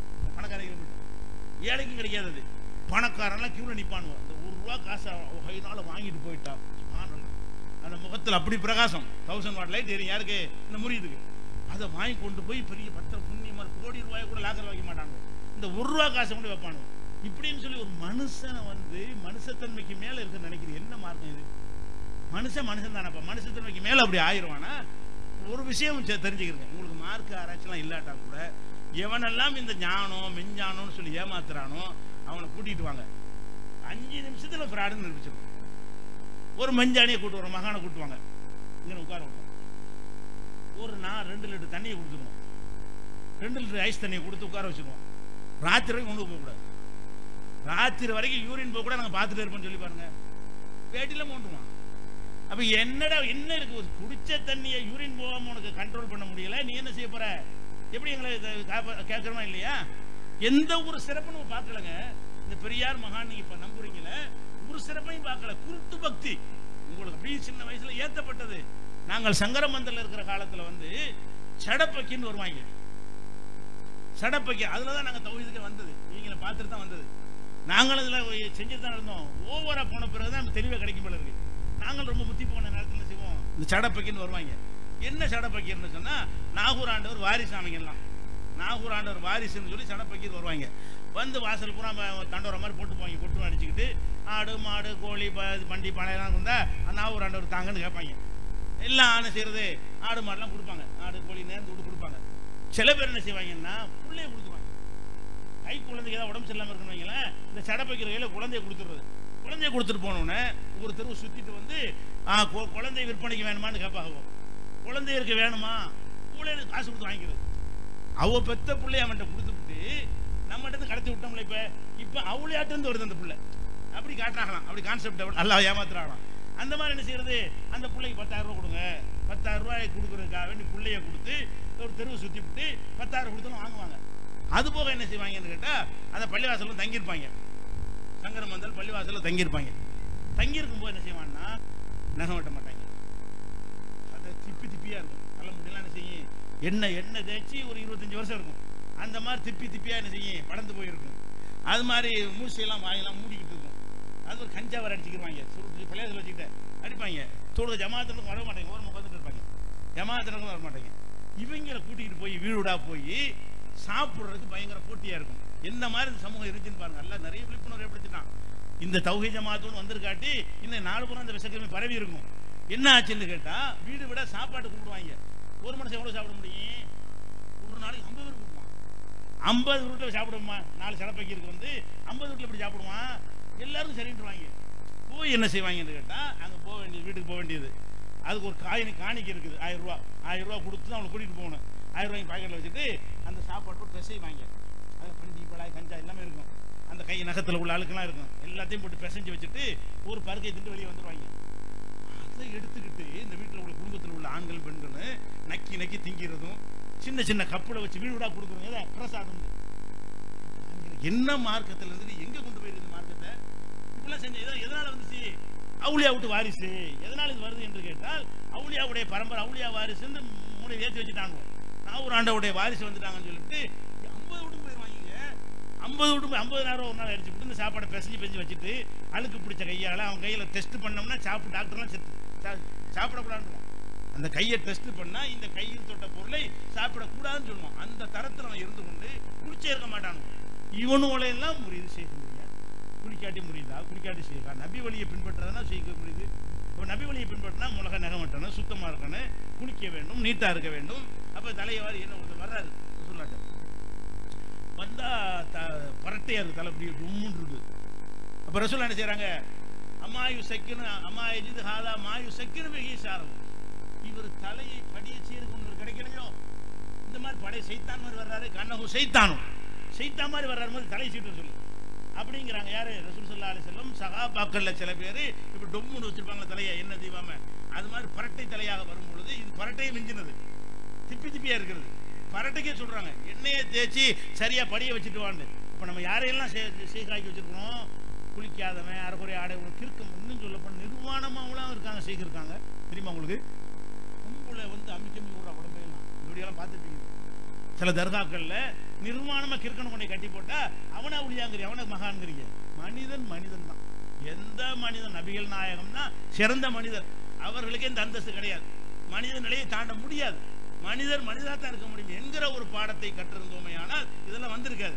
அப்ப இந்த மாதிரியான ஒரு மெஞ்ஞானம் இருக்கிறது, ரகசிய ஞானம் இருக்கிறது, இறைவனோடு 2 களத்தல் இருக்கிறது. இப்படிலாம் சொல்ற அம்புட்டுமே பச்சை பொய், ஃப்ராடு, பித்தலாட்டம் இதுல போய் விழுந்தோம் என்று சொன்னால் கண்டிப்பா இது இஸ்லாமா இருக்காது. இன்னொரு மார்க்கம். ஏன் குர்ஆன்ல உள்ளதை சொன்னா இஸ்லாமு, ஹதீஸ்ல உள்ளதை சொன்னா இஸ்லாமு, ஏதோ புரிஞ்சது தப்பா புரிஞ்சு சொன்னா கூட ஏதோ இஸ்லாமுடைய ஒரு பேரளவுக்காக எடுத்துக்கொள்ளலாம். இவனுக்கு அதுவே கிடையாது. குர்ஆன்ல ஹதீஸும் இல்லை, யாரு எந்த ஒரு ஹதீஸை வச்சு இது புரிஞ்சது இல்லை, நினைச்சதை எல்லாம் சொல்லிக் கொண்டு மார்க்கம் என்று சொல்வானே. ஆனால் இஸ்லாம் மார்க்கமா? அப்ப இஸ்லாம் மார்க்கத்துக்கு தவறான வடிவத்தை இதனாலதான் இன்னைக்கு நாட்டில் அவ்வளவு அனுபவிச்சுட்டு என்ன அனுபவிக்கிறோம். நம்மளை நடக்கிறான், மாடு திங்காதங்கிறான், ஆடு திங்காதங்கிறான், தொலை போகாதங்கிறான், அது செய்ய மாட்டோம், உடம்பு கொடுக்காதங்கிறான். எல்லாம் அடக்குமுறை. காரணம் என்ன? நம்ம சின்ன லார்ஜ் நம்பர் நம்ம இல்லை, சின்ன நம்பரா இருக்கிறோம். சின்ன நம்பர் காரணம் என்ன?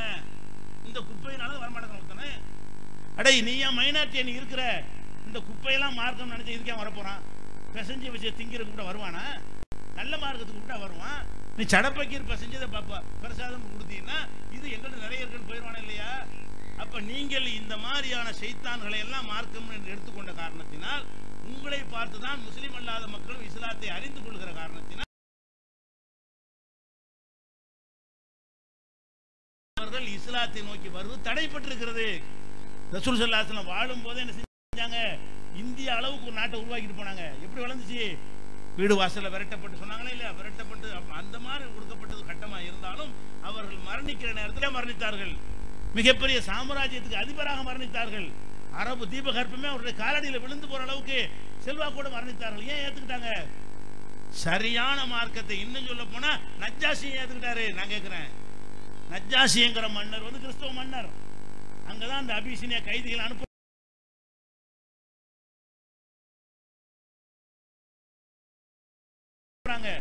அடைக்கலம் கேட்டுதான் போனாங்க. இந்த மக்களுடைய நடத்த கொள்கை கோட்பாடு பார்த்த பிறகு அவர் ஈர்க்கப்பட்டு அவர் முஸ்லீம் ஆகிறாரு. அவர் அபிசீனியாவில் மரண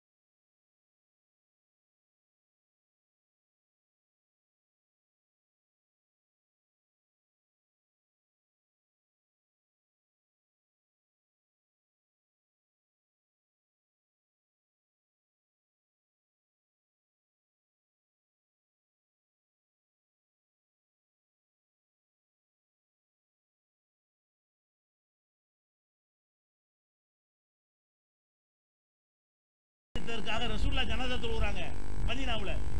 உடுக்கிறதெல்லாம் இஸ்லாத்துக்கு சேர்க்கும், பயப்பட தேவையில்லை. அடக்கின பிறகு வளர்ந்துச்சு இஸ்லாமே. அதனால அவர்கள் எவ்வளவு அடக்கினாலும் சரி, பொதுமக்கள் சில பேர் இருக்கு, அவங்க பார்ப்பாங்க, ஏன் இவங்க மேல இப்படி எல்லாம் கடுப்பா இருக்கிறாங்க, என்ன இஸ்லாம் என்னதான் சொல்லுது என்றெல்லாம் சொல்வதற்கு இதெல்லாம் உதவும். இந்த துன்பத்தை பத்தி நீங்க கவலைப்படக்கூடாது. முக்கியமான விஷயம் என்னன்னு கேட்டா, மொத்தம் எடுத்துட்டு பாருங்க. முஹம்மது ஸல்லல்லாஹு அலைஹி வஸல்லம் சொன்னா மட்டும்தான் கேட்போம். எந்த மனுஷன் சொன்னதை நாங்கள் ஏத்துக்கிற மாட்டோம் என்று நீங்கள் நடந்து காட்டினால் நீங்கள் மெஜாரிட்டி இல்லை. நீங்க மைனாரிட்டி கிடையாது, நீங்க தான் மெஜாரிட்டி. இந்தியாவே நம்ம கையில் தான் இன்ஷா அல்லாஹ். அந்த மாதிரியான ஒரு நிலைமை ஏற்படும். இஸ்லாமிய பின்னடைவுக்கு, இஸ்லாம் பிற்போக்கா போனதற்கு, அதிகமான மக்கள் ஈர்க்கப்படாமல் போனதற்கெல்லாம் நம்முடைய செயல்பாடுகள் தான் காரணம் என்பதை விளங்கி புரிந்து நடக்கக்கூடிய நன்மக்களாக அல்லாஹ் நம் அனைவருமே ஆக்கி அருள் புரிவானாக. வாகுருதாவான அல்ஹம்துலில்லாஹி ரப்பில் ஆலமீன்.